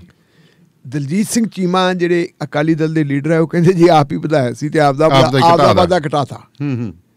ਆਮ ਆਦਮੀ ਪਾਰਟੀ ਵਾਲੇ ਕਹਿੰਦੇ ਜੀ ਡਰਾਮੇਬਾਜ਼ੀ ਵਾਲੀ ਹੈ ਜੀ। ਚਲੋ ਕੁਛ ਵੀ ਕਰੀਏ, ਅਸੀਂ ਨਾ ਡਰਾਮੇਬਾਜ਼ੀ ਕਹੀਏ ਨਾ, ਪਰ ਅਸੀਂ ਅਗਲੀ ਗੱਲ ਕਹਿੰਦੇ ਕਿ ਇਹ ਤੋਹਫੇ ਵਾਲੀ ਕੋਈ ਗੱਲ ਨਹੀਂ, ਕਿਉਂਕਿ ਜਿਹੜਾ ਪੈਸਾ ਪਾਵਰਕਾਮ ਨੂੰ ਦੇਣਾ ਹੈ ਜੀ ਲਗਭਗ 3300 ਕਰੋੜ ਰੁਪਈਆ, ਉਹ 3300 ਕਰੋੜ ਰੁਪਈਆ ਨਾ ਤਾਂ ਜੀ ਨਵਜੋਤ ਸਿੰਘ ਸਿੱਧੂ ਨੇ ਆਪਦੀ ਜੇਬ ਚੋਂ ਦੇਣਾ ਨਾ ਉਹ ਚੰਨੀ ਸਾਹਿਬ ਨੇ ਦੇਣਾ, ਨਾ ਸਾਡੇ ਵਿੱਤ ਮੰਤਰੀ ਸਾਹਿਬ ਨੇ ਦੇਣਾ। ਉਹ ਕੌਣ ਦੇਊਗਾ? ਉਹ ਦੇਊਗਾ ਸਰਕਾਰੀ ਖਜ਼ਾਨਾ। ਤੇ ਖਜ਼ਾਨੇ ਦੇ ਵਿੱਚ ਪੈਸਾ ਕਿਹਦਾ ਜਾਊਗਾ? ਉਹ ਲੋਕਾਂ ਦਾ। ਕਹਿੰਦਾ ਆਪਦੇ ਵਾਲ ਹੀ ਮੁੰਡ ਕੇ ਆਪਦੀ ਝੋਲੀ 'ਚ ਸਿੱਟੀ ਹੈ ਲੋਕਾਂ ਦੀ। ਜਦੋਂ ਆਪਾਂ ਲੋਕਾਂ ਦੇ ਪੈਸੇ ਦੀ ਗੱਲ ਕਰ ਲਈਏ, ਮੈਂ ਪਹਿਲਾਂ ਵੀ 1-2 ਵਾਰੀ ਗੱਲ ਕੀਤੀ ਹੈ ਤੇ ਅੱਜ ਮੈਂ ਫੇਰ ਉਹ ਦੁਹਰਾਉਣਾ। ਬਹੁਤ ਸਾਰੇ ਲੋਕਾਂ ਨੂੰ ਭੁਲੇਖਾ ਰਹਿੰਦਾ ਵੀ ਅਸੀਂ ਕਿਹੜਾ ਇਨਕਮ ਟੈਕਸ ਦਿੰਦੇ ਹਾਂ, ਤੇ ਜਿਹੜਾ ਡੀਜ਼ਲ ਤੇ ਆ ਉਹ ਨਾ ਜੀ ਨਾ ਡੀਜ਼ਲ ਤੇ ਗੱਲ ਨਹੀਂ। ਤੁਸੀਂ ਗੁੜ ਲੈ ਲਓ, ਚਾਹ ਲੈ ਲਓ, ਨਮਕ ਲੈ ਲਓ, ਕੁਛ ਵੀ ਲੈ ਲਓ, ਹਰ ਚੀਜ਼ ਦੇ ਉੱਤੇ ਟੈਕਸ ਲੱਗਿਆ ਹੋਇਆ। ਉਹ ਟੈਕਸ ਜਿਹੜਾ ਗਰੀਬ ਤੋਂ ਤੇ ਅਮੀਰ ਤੋਂ ਅਮੀਰ ਬੰਦੇ ਨੂੰ ਦੇਣਾ ਪੈਂਦਾ। ਜਿੰਨਾ ਕੋਈ ਬੰਦਾ ਜਿਹਦੇ ਜਿੰਨੀ ਕਿਸੇ ਬੰਦੇ ਦੀ ਬੁੱਕਤ ਹੈ, ਉਹਦੇ ਬੁੱਕਤ ਦੇ ਮੁਤਾਬਕ ਖਰੀਦ ਸ਼ਕਤੀ ਹੈ ਉਹਦੀ, ਉਹਨੂੰ ਓਨਾ ਕੁ ਦੇਣਾ ਪੈਂਦਾ। ਇਸ ਕਰਕੇ ਇਹ ਕੋਈ ਬਹੁਤੀ ਵੱਡਾ ਆਸਾਨ ਵਾਲੀ ਗੱਲ ਨਹੀਂ। ਹਾਂ, ਜਿਹੜੀ ਗੱਲ ਤੁਸੀਂ ਕਹੀ ਸੀ ਕਿ ਰੁੱਤ ਵੋਟਾਂ ਦੀ ਆਈ ਤੇ ਵੋਟਾਂ ਦੀ ਫਸਲ ਵੱਢਣੀ ਹੈ, ਉਹਦੇ ਵਿੱਚ ਮਤਲਬ ਸਾਰਾ ਕੁਛ ਆਈ ਜਾਂਦਾ ਹੈ। ਇਹ ਤੁਹਾਡੇ ਯਾਦ ਹੋਣਾ ਜਦੋਂ ਪਿੱਛੇ 2019 ਦੀਆਂ ਚੋਣਾਂ ਹੋਈਆਂ ਸੀ, ਉਦੋਂ ਕਦੇ ਤੇਲ ਵਧਿਆ ਸੀ ਨਾ? 19 ਦੀਆਂ ਚੋਣਾਂ ਵੇਲੇ ਨਹੀਂ ਵਧਿਆ। ਪਿੱਛੇ ਕਿ ਜਿਹੜੀਆਂ ਕੁਛ ਵਿਧਾਨ ਸਭਾ ਦੀਆਂ ਚੋਣਾਂ ਆਈਆਂ ਸੀ, ਨਾਲ ਦੀ ਨਾਲ ਰੁਕ ਗਿਆ ਸੀ ਤੇਲ ਵਧਣਾ। ਹੁਣ 3500 ਰੁਪਈਏ ਰੋਜ਼ ਵਧੀਆ, ਪੈਸੇ ਵਧੀਆ। ਜਿੱਦੇ ਪੰਜਾਬ ਦੀਆਂ ਚੋਣਾਂ ਆ ਗਈਆਂ, ਜੰਮੂ ਦੀਆਂ ਯੂਪੀ ਦੀਆਂ ਚੋਣਾਂ ਆ ਗਈਆਂ, ਉਦੋਂ ਫਿਰ ਠੱਲਿਆ ਜਾਊਗਾ। ਇਹ ਸਾਰੇ ਦਾ ਸਾਰਾ ਜੀ ਮਤਲਬ ਲੋਕਾਂ ਨੂੰ ਇੱਕ ਬੇਵਕੂਫ ਬਣਾਇਆ ਜਾਂਦਾ, ਬੁੱਧੂ ਬਣਾਇਆ ਜਾਂਦਾ ਹੈ। ਅਫਸੋਸ ਕਿ ਸਾਡੇ ਲੋਕ ਵੀ ਇਹਨਾਂ ਦੇ ਜਿਹੜੇ ਹੈਗੇ ਝਾਂਸੇ 'ਚ ਆ ਜਾਂਦੇ। ਹੁਣ ਕੁਛ ਲੋਕ ਕਹਿੰਦੇ ਆ ਜੀ ਲੋਕ ਵੋਟਾਂ ਵੇਚ ਦਿੰਦੇ ਜੀ। ਵੋਟਾਂ ਵੇਚਣ ਵਾਲੀ ਗੱਲ ਬੜੀ ਮਾੜੀ ਹੈ, ਨਹੀਂ ਵੇਚਣੀਆਂ ਚਾਹੀਦੀਆਂ। ਦਾਰੂ ਤੇ ਨਸ਼ੇ ਦੇ ਉੱਤੇ ਆਪਣਾ ਤੁਸੀਂ ਵੋਟ ਦਾ ਹੱਕ ਤੁਹਾਨੂੰ ਮਿਲਿਆ, ਕਨਸਟੀਟਿਊਸ਼ਨ ਨੇ ਦਿੱਤਾ ਹੈ। ਬੜੀ ਮੁਸ਼ਕਿਲ ਦੇ ਨਾਲ ਆਜ਼ਾਦੀ ਦੀ ਲੜਾਈ ਲੜੀ ਹੈ, ਇਹ ਤੁਹਾਡਾ ਰਾਈਟ ਹੈ। ਤੁਸੀਂ ਸਰਕਾਰਾਂ ਬਣਾਉਣ ਤੇ ਹਟਾਉਣ ਵਾਲੇ ਹੋ ਜੀ, ਇਹਦੇ ਵਿੱਚ ਮਾੜੇ ਬੰਦਿਆਂ ਨੂੰ ਹਟਾਓ, ਤੁਸੀਂ ਚੰਗਿਆਂ ਦੀ ਗੱਲ ਕਰਨੀ। ਇਹ ਤੋਂ ਇਲਾਵਾ ਦਾਣੇ ਵਾਲੀ ਸਭ ਇੱਕ ਹੋਰ ਆ ਗਈ। ਹੁਣ ਕਹਿੰਦੇ ਜੀ ਅਸੀਂ ਜਿਹੜੀ ਹੈਗੀ ਹੈ ਸਰਕਾਰ ਜੇ ਕੁਛ ਦਿੰਦੀ ਹੈ ਤੇ ਮਿਸਾਲ ਦੇ ਦਿੰਦੇ, ਕਹਿੰਦੇ ਜੇ ਸਰਕਾਰੋਂ ਤੇਲ ਮਿਲੇ ਤਾਂ ਜੁੱਤੀ 'ਚ ਪਵਾ ਲਈਏ। 4 ਰੁਪਈਏ ਕਿਲੋ ਆਟਾ ਤੇ 20 ਰੁਪਈਏ ਕਿਲੋ ਦਾਲ ਵਾਲਾ ਸਿਲਸਿਲਾ ਸ਼ੁਰੂ ਕੀਤਾ ਸੀ ਸਰਦਾਰ ਪ੍ਰਕਾਸ਼ ਸਿੰਘ ਬਾਦਲ ਨੇ। ਹੁਣ ਤੱਕ ਉਹੀ ਮਾਮਲਾ ਤੁਰਿਆ ਹੁੰਦਾ ਜੀ। ਕੈਪਟਨ ਅਮਰਿੰਦਰ ਸਿੰਘ ਨੇ ਕਹਿਤਾ ਸੀ ਜੀ, ਉਹਨਾਂ ਨੇ ਇਕੱਲਾ ਉਹ ਦਿੱਤਾ, ਅਸੀਂ ਨਾਲ ਚਾਹ ਪੱਤੀ ਤੇ ਖੰਡ ਵੀ ਦੇਵਾਂਗੇ। ਅਗਲੀ ਵਾਰੀ ਮੇਰੇ ਖਿਆਲ ਚੰਨੀ ਸਾਹਿਬ ਕਹਿ ਦੇਣਗੇ ਦੁੱਧ ਵੀ ਦੇ ਦੇਣਗੇ, ਸਵਾਲ ਇਹ ਪੈਦਾ ਹੁੰਦਾ ਕਿ ਤੁਸੀਂ ਲੋਕਾਂ ਨੂੰ ਮੰਗਤੇ ਕਿਉਂ ਬਣਾਉਂਦੇ? ਲੋਕ ਮੰਗਤੇ ਬਣਦੇ ਕਿਉਂ? ਉਹਨਾਂ ਨੂੰ ਰੁਜ਼ਗਾਰ ਚਾਹੀਦਾ, ਉਹਨਾਂ ਨੂੰ ਅਣਖ ਵਾਲੀ ਗੈਰਤ ਵਾਲੀ ਜ਼ਿੰਦਗੀ ਚਾਹੀਦੀ। ਢਿੱਲੋਂ ਸਾਹਿਬ ਗੱਲ ਹੈ ਨਾ, ਇਹ ਲੋਕ ਵੀ ਤਾਂ ਸਾਈਕੋਲੋਜੀ ਪੜ੍ਹ ਜਾਂਦੇ ਆ ਨਾ। ਹੁਣ ਇੱਥੇ ਲੰਗਰ ਲੱਗ ਜੇ, ਮੈਂ ਕਹਿੰਦਾ ਲੋਕ ਨਾ ਉਹੀ ਭਾਵੇਂ ਗਰੀਬਾਂ ਲਈ ਲੱਗਾ ਹੋਵੇ ਤੇ ਵੱਡੀਆਂ ਗੱਡੀਆਂ ਰੋਕ ਕੇ ਜਿਹੜੇ ਆ ਨਾ, ਉਹ ਲੋਕ ਕੀ ਕਹਿੰਦੇ ਉਹ ਖੜ ਜਾਂਦੇ ਲੈਣਾ। ਬਿਲਕੁਲ। ਉਹ ਮੈਨੂੰ ਨਾ ਇੱਕ ਸੱਜਣ ਮਿੱਤਰ ਸੀ ਆਪਣੇ, ਉਹ ਕੋਈ ਆਪਦੇ ਬੇਟੀ ਦਾ ਰਿਸ਼ਤਾ ਕਰਨਗੇ ਜੀ, ਘਰ ਬੜਾ ਚੰਗਾ ਜੀ, ਸਿਆਸਤਦਾਨ ਬੰਦੇ, ਹਾਂਜੀ, ਜ਼ਮੀਨ ਵੀ ਚੌਖੀ। ਬਿਲਕੁਲ। ਉਹ ਜਦੋਂ ਗਏ, ਵਿਚੋਲਾ ਨਾਲ ਸੀ, ਸਾਰੀ ਗੱਲਬਾਤ ਤੈਅ ਹੋ ਗਈ ਤੇ ਹੋਰ ਕਰਨ ਲੱਗੇ। ਕਹਿੰਦੇ ਜੀ ਪਾਸਿਓ, ਕਹਿੰਦੇ ਕੰਮ ਠੀਕ ਹੈ, ਘਰ ਪਸੰਦ ਹੈ, ਹਾਂਜੀ, ਤੋਰੋ ਗੱਲ ਜੀ। ਉਹ ਕਹਿੰਦੇ ਜਿਵੇਂ ਆਮ ਸਿਆਣੇ ਬਜ਼ੁਰਗਾਂ ਦੀ ਜਾਂ ਸਿਆਣੇ ਬੰਦਿਆਂ ਦੀ ਇੱਕ ਢਿੱਲੋਂ ਸਾਹਿਬ ਆਦਤ ਹੁੰਦੀ ਹੈ, ਉਹ ਫਿਰ ਪਸ਼ੂ ਵੀ ਵੇਖਣ ਲੱਗ ਪੈਂਦੇ ਆ ਵੀ ਪਸ਼ੂ ਰਾਜੀ ਹੈ, ਹਲ ਫਲ ਸੰਭਾਲੇ ਆ ਕਿ ਨਹੀਂ ਸੰਭਾਲੇ। ਉਹ ਜਦੋਂ ਗੇੜਾ ਕੱਢਦੇ ਗਏ ਨਾ ਤੇ ਗਾਂ ਪੰਜਾਬ ਸਰਕਾਰ ਦੀ ਮੋਹਰਾਂ ਵਾਲਾ ਕਣਕ ਪਈ, ਗੱਟੇ ਪਏ। ਉਹ ਉੱਥੋਂ ਲੰਮੇ ਪੈਰੀ ਆਇਆ ਤੇ ਉਹਨੂੰ ਕਹਿੰਦਾ ਯਾਰ ਉੱਠ ਇੱਕ ਵਾਰੀ ਚੱਲੀਏ। ਉਹ ਕਹਿੰਦਾ ਗੱਲ ਕੀ ਹੋ ਗਈ? ਕਹਿੰਦਾ ਮੈਂ ਤਾਂ, ਕਹਿੰਦਾ ਨਹੀਂ ਆ ਜਾ ਗੱਡੀ 'ਚ ਬੈਠ। ਕਹਿੰਦਾ ਸਰਦਾਰ ਜੀ ਮੈਂ ਫੋਨ ਆ ਗਿਆ, ਸਾਨੂੰ ਜ਼ਰੂਰੀ ਕੰਮ ਹੋ ਗਿਆ। ਹਾਂਜੀ। ਉਹ ਕਹਿੰਦਾ ਪਤੰਦਰਾ ਐਡਾ ਸੋਹਣਾ ਰਿਸ਼ਤਾ, ਕਹਿੰਦਾ ਭਰਾਵਾ ਮੈਂ ਨਹੀਂ ਕਰਦਾ। ਕਹਿੰਦਾ ਗੱਲ ਕੀ ਹੈ? ਕਹਿੰਦਾ ਗੱਲ ਇਹ ਹੈ, ਕਹਿੰਦਾ ਮੈਂ ਦਾਜ ਵੀ ਦੇ ਦੂੰ ਜਿੰਨਾ ਮੰਗਦੇ ਆ, ਬਿਲਕੁਲ ਸਾਰਾ ਕੁਛ ਕਰ ਦੂੰ, ਘਰ ਵੀ ਠੀਕ ਹੈ, ਪਰ ਨੀਤ ਤੇ ਮਾੜੇ ਆ ਬੰਦੇ। ਬਿਲਕੁਲ। ਆ ਸਰਕਾਰੀ ਕਣਕ ਵਾਲੇ ਇਹ ਗਰੀਬਾਂ ਦਾ ਆਟਾ ਕਣਕ ਪਈ ਆ ਨਾ ਜਿਹੜੀ, ਕਹਿੰਦਾ ਮੱਲਾ ਕਹਿੰਦਾ ਬਾਕੀ ਸਾਰਾ ਕੁਛ ਭਰ ਜਾਂਦਾ, ਨੀਤ ਢਿੱਡ ਭਰ ਜਾਂਦਾ, ਨੀਤ ਨਹੀਂ ਭਰਦੀ। ਜਿਹੜਾ ਭੁੱਖ ਦਾ ਇਲਾਜ ਹੋ ਸਕਦਾ, ਲੇਕਿਨ ਢਿੱਡ ਦੀ ਭੁੱਖ ਦਾ ਇਲਾਜ ਹੋ ਸਕਦਾ, ਤਮਾ ਦੀ ਭੁੱਖ ਨਹੀਂ ਮਰਦੀ। ਤਮਾ ਨਹੀਂ ਭਰਦੀ। ਇਹ ਸੋ ਕੁਛ ਨਾ ਕੁਛ ਜਿਹੜੇ ਸਾਡੇ ਪੁਰਾਣੀਆਂ ਕਹਾਵਤਾਂ ਵੀ ਹੈ ਨਾ, ਸਰਕਾਰੋਂ ਮਿਲਿਆ ਤੇਲ ਜੁੱਤੀ 'ਚ ਪਵਾ ਲਓ, ਹਾਂਜੀ, ਉਹ ਸਾਈਕੋਲੋਜੀ ਇਹਨਾਂ ਨੇ ਰੀਡ ਕੀਤੀ ਹੋਈ ਹੈ। ਇਹਨਾਂ ਨੂੰ ਪਤਾ ਹੈ ਵੀ ਕਹਾਵਤਾਂ ਵੀ ਤਾਂਹੀਆਂ ਬਣਾਈਆਂ ਗਈਆਂ ਸੀ। ਬਿਲਕੁਲ ਬਿਲਕੁਲ, ਕਿਉਂਕਿ ਸਮਾਜ 'ਚੋਂ ਹੀ ਕਹਾਵਤਾਂ ਮਿਲਦੀਆਂ। ਪੁਰਾਣੀ ਕਹਾਵਤ ਸੀ ਕਿ ਸਰਕਾਰੋਂ ਮਿਲੇ ਤੇਲ ਨਹੀਂ ਭਾਂਡਾ ਹੈਗਾ, ਬਈ ਜੁੱਤੀ 'ਚ ਪਵਾ ਲੈ, ਜੁੱਤੀ ਕਹਿੰਦੇ ਵੀ ਜ਼ਿਆਦਾ ਹੰਡੂਗੀ। ਹਾਂਜੀ ਹਾਂਜੀ, ਆਹ ਚੀਜ਼ਾਂ ਨੇ। ਹਾਂਜੀ ਹਾਂਜੀ, ਬਿਲਕੁਲ ਬਿਲਕੁਲ ਬਿਲਕੁਲ। ਸੋ ਗੱਲ ਇਹ ਹੈ ਵੀ ਕੁੱਲ ਮਿਲਾ ਕੇ ਸਾਨੂੰ ਭਿਖਾਰੀ ਨਹੀਂ ਬਣਨਾ ਚਾਹੀਦਾ, ਮੰਗਤੇ ਨਹੀਂ ਬਣਨਾ ਚਾਹੀਦਾ, ਆਪਣੇ ਹੱਕ ਮੰਗਣੇ ਚਾਹੀਦੇ। ਬਿਲਕੁਲ, ਹੱਕਾਂ ਦੀ ਲੜਾਈ ਲੜਨੀ ਚਾਹੀਦੀ ਹੈ। ਹੁਣ ਦਾਨੇਵਾਲੀਆ ਸਾਹਿਬ ਤੁਸੀਂ ਦੇਖੋ, ਆ ਪਾਠ ਪੜ੍ਹਾਤਾ ਕਿਸਾਨ ਮੂਵਮੈਂਟ ਨੇ। ਹਾਂ, ਸਧਾਰਨ ਤੋਂ ਸਧਾਰਨ, ਗਰੀਬ ਤੋਂ ਗਰੀਬ ਕਿਸਾਨ, ਚਾਹੇ ਮਰਦ ਆ ਚਾਹੇ ਔਰਤ ਹੈ, ਚਾਹੇ ਕੁੜੀ ਹੈ ਤੇ ਚਾਹੇ ਮੁੰਡਾ ਹੈ, ਜਦੋਂ ਲੀਡਰ ਸਾਹਮਣੇ ਆਉਂਦੇ ਆ ਕਿਵੇਂ ਕੜਕ ਸਵਾਲ ਕਰਦੇ ਬੋਲਦੇ ਆ। ਕਿਸੇ ਨੂੰ ਆਉਂਦਾ ਖੜਦਾ ਕੋਈ? ਤੁਸੀਂ ਇਹ ਦੇਖੋ ਆਪਣੇ ਜ਼ਿਲ੍ਹੇ ਦੇ ਵਿੱਚ ਕੀ ਹੋਇਆ। ਫੈਸਲਾ ਕਰ ਲਿਆ ਕਿ ਸਾਰੇ ਲੀਡਰਾਂ ਨੂੰ ਕਟਹਿਰੇ 'ਚ ਖੜਾ ਕਰਾਂਗੇ, ਤੇ ਮਤਲਬ ਤੁਸੀਂ ਦੇਖੋ ਬਹਿ ਟੱਪਦੇ ਜੀ ਕਿ ਕਿਸੇ ਪਾਸੇ ਕਿਸਾਨ ਨਾ ਆ ਜਾਣ। ਤੁਸੀਂ ਇੰਨਾ ਆਪਣੇ ਆਪ ਨੂੰ ਸਮਰੱਥ ਬਣਾ ਲਓ ਜੀ ਕਿ ਤੁਸੀਂ ਲੋਕਾਂ ਨੂੰ ਡਿਕਟੇਟ ਕਰਨ ਜੋਗਰੇ ਹੋ ਜਾਓ। ਬਹੁਤ ਸਾਰੇ ਲੋਕ ਕਹਿੰਦੇ ਆ ਕਿਸਾਨਾਂ ਨੂੰ ਚੋਣ ਲੜਨੀ ਚਾਹੀਦੀ ਹੈ ਜੀ। ਮੈਂ ਕਹਿੰਦਾ ਜਿੱਦਾਂ ਉਹਨਾਂ ਨੇ ਚੋਣ ਲੜ ਲਈ, ਚੋਣ ਵਾਲੇ ਪਾਸੇ ਪੈ ਗਏ, ਉਹਦੇ ਉਹ ਵੀ ਲੂਣ ਦੀ ਖੱਡ 'ਚ ਡਿੱਗ ਕੇ ਲੂਣ ਹੋ ਜਾਣਗੇ ਜੀ। ਜਿਹੜਾ ਉਹਨਾਂ ਨੇ ਪ੍ਰੈਸ਼ਰ ਬਣਾਇਆ ਵਾ, ਦਬਾਅ ਬਣਾਇਆ ਕਿ ਭਾਈ ਸਾਹਿਬ ਅਸੀਂ ਵੋਟਾਂ ਦਿੰਨੇ ਆ ਤੁਹਾਨੂੰ, ਤੇ ਇਹਨਾਂ ਵੋਟਾਂ ਦਾ ਸਾਨੂੰ ਸਿਲਾ ਦਿਓ। ਜਿਹੜੀਆਂ ਵੋਟਾਂ ਦਿੰਨੇ ਆ, ਜਿਹੜੀ ਤੁਹਾਡੀ ਡਿਊਟੀ ਰਹੀ ਹੈ ਉਹ ਡਿਊਟੀ ਪੂਰੀ ਕਰੋ। ਜਿਹੜੀ ਡਿਊਟੀ ਉਹ ਤਾਂ ਪੂਰੀ ਕਰਵਾ ਲੈਣ, ਇਹ ਸਭ ਤੋਂ ਵੱਡੀ ਪ੍ਰਾਪਤੀ ਹੈ। ਕਿਉਂਕਿ ਜਦੋਂ ਤੁਸੀਂ ਇਲੈਕਸ਼ਨ ਦੇ ਵਿੱਚ ਲੜ ਜਾਂਦੇ ਹੋ, ਇਲੈਕਸ਼ਨ ਲੜ ਲੈਂਦੇ ਹੋ, MLA ਬਣ ਜਾਂਦੇ ਹੋ, ਫਿਰ ਉਹੀ ਤੁਹਾਡੇ ਸਾਹਮਣੇ ਜਿਹੜੇ ਸੱਤਾ ਦੇ ਦਲਾਲ ਆ ਜਾਂਦੇ, ਉਹ ਆ ਜਾਂਦੇ ਜੀ। ਫਿਰ ਤੇ ਸੱਤਾ ਦੇ ਦਲਾਲ ਤੁਹਾਨੂੰ ਫਿਰ ਆਪਣੇ ਮੁਤਾਬਕ ਲਾ ਲੈਂਦੇ। ਅਸੀਂ ਵੱਡੇ ਵੱਡੇ ਖੱਬੀ ਖਾਨ ਦੇਖੇ। ਔਰ ਦਾਨੇਵਾਲੀਆ ਸਾਹਿਬ, ਮੈਂ ਇੱਕ ਵਾਰੀ ਦੇਖੀ ਗੱਲ ਕੀ ਹੋਈ, ਜਦੋਂ ਹਰਚਰਨ ਸਿੰਘ ਬਰਾੜ ਚੀਫ ਮਿਨਿਸਟਰ ਬਣ ਗਿਆ ਬੇਅੰਤ ਸਿੰਘ ਦੇ ਮਰਨ ਤੋਂ ਬਾਅਦ ਜੀ, ਉਹਨਾਂ ਦਿਨਾਂ ਦੇ ਵਿੱਚ ਕਿਸੇ MLA ਦੇ ਨਾਲ ਮੈਂ ਵੀ ਗਿਆ ਸੀ, ਅੰਦਰ ਚਲੇ ਗਏ। ਹੋਇਆ ਕੀ ਕਿ ਸਰਦਾਰ ਅਵਤਾਰ ਸਿੰਘ ਬਰਾੜ ਮਰਹੂਮ ਜੀ, ਜਿਹੜੇ ਫਰੀਦਕੋਟ ਤੋਂ MLA ਹੁੰਦੇ ਸੀ, ਇਹਨਾਂ ਦੇ ਨਾਲ ਇੱਕ ਚੰਗੇ ਮੌਜੂਦ ਬੰਦਿਆਂ ਦਾ ਵਫਦ, ਤੇ ਇਹ ਅੰਦਰ ਜਾਣ ਲੱਗੇ ਤੇ ਪੁਲਿਸ ਵਾਲੇ ਵੜਨਾ ਦੇਣ ਜੀ। MLA ਸੀ, ਥੋੜਾ ਜਿਹਾ ਰੜਕ ਵੀ ਸੀ ਆਪਣੇ ਇਲਾਕੇ ਦੇ, ਹਾਂ ਚੀਫ ਮਿਨਿਸਟਰ ਵੀ ਆਪਦੇ ਇਲਾਕੇ ਦਾ। ਉਹਨੇ ਤੂੰ ਮੈਂ ਕਰਕੇ ਦੂਰੀ ਹੋ ਕੇ ਪੁਲਿਸ ਵਾਲੇ ਨਾਲ ਅੰਦਰ ਆ ਗਏ ਜੀ। ਅੰਦਰ ਆ ਗਏ, ਅਸੀਂ ਬੈਠੇ ਸਰਦਾਰ ਹਰਚਰਨ ਸਿੰਘ ਬਰਾੜ ਕੋਲੇ ਗੱਲ ਕਰੀ ਜਾਂਦੇ, ਤੇ ਉਹ ਆ ਕੇ ਕਹਿੰਦਾ ਸਰਦਾਰ ਸਾਹਿਬ ਮੇਰੀ ਇੱਕ ਗੱਲ ਸੁਣ ਲਓ। ਕਹਿੰਦਾ ਕੀ ਗੱਲ ਹੈ? ਕਹਿੰਦਾ ਜੀ ਆ ਪੁਲਿਸ ਤੋਂ ਬਚ ਕੇ ਰਹੋ। ਅਸੀਂ ਪੁਲਿਸ ਦੇ ਵਿਰੋਧੀ ਨਹੀਂ, ਪਰ ਪੁਲਿਸ ਦੇ ਵਿੱਚ ਵੀ ਜਿਹੜੇ ਸਾਰੇ ਚੰਗੇ ਬੰਦੇ ਨਹੀਂ, ਸਾਰੇ ਮਾੜੇ ਨਹੀਂ, ਪੱਤਰਕਾਰਾਂ 'ਚ ਵੀ ਸਾਰੇ ਚੰਗੇ ਸਾਰੇ ਮਾੜੇ, ਸਾਰੇ ਥਾਵਾਂ ਤੇ ਹੈਗੇ। ਕਹਿੰਦਾ ਜੀ ਬਚ ਕੇ ਰਹੋ।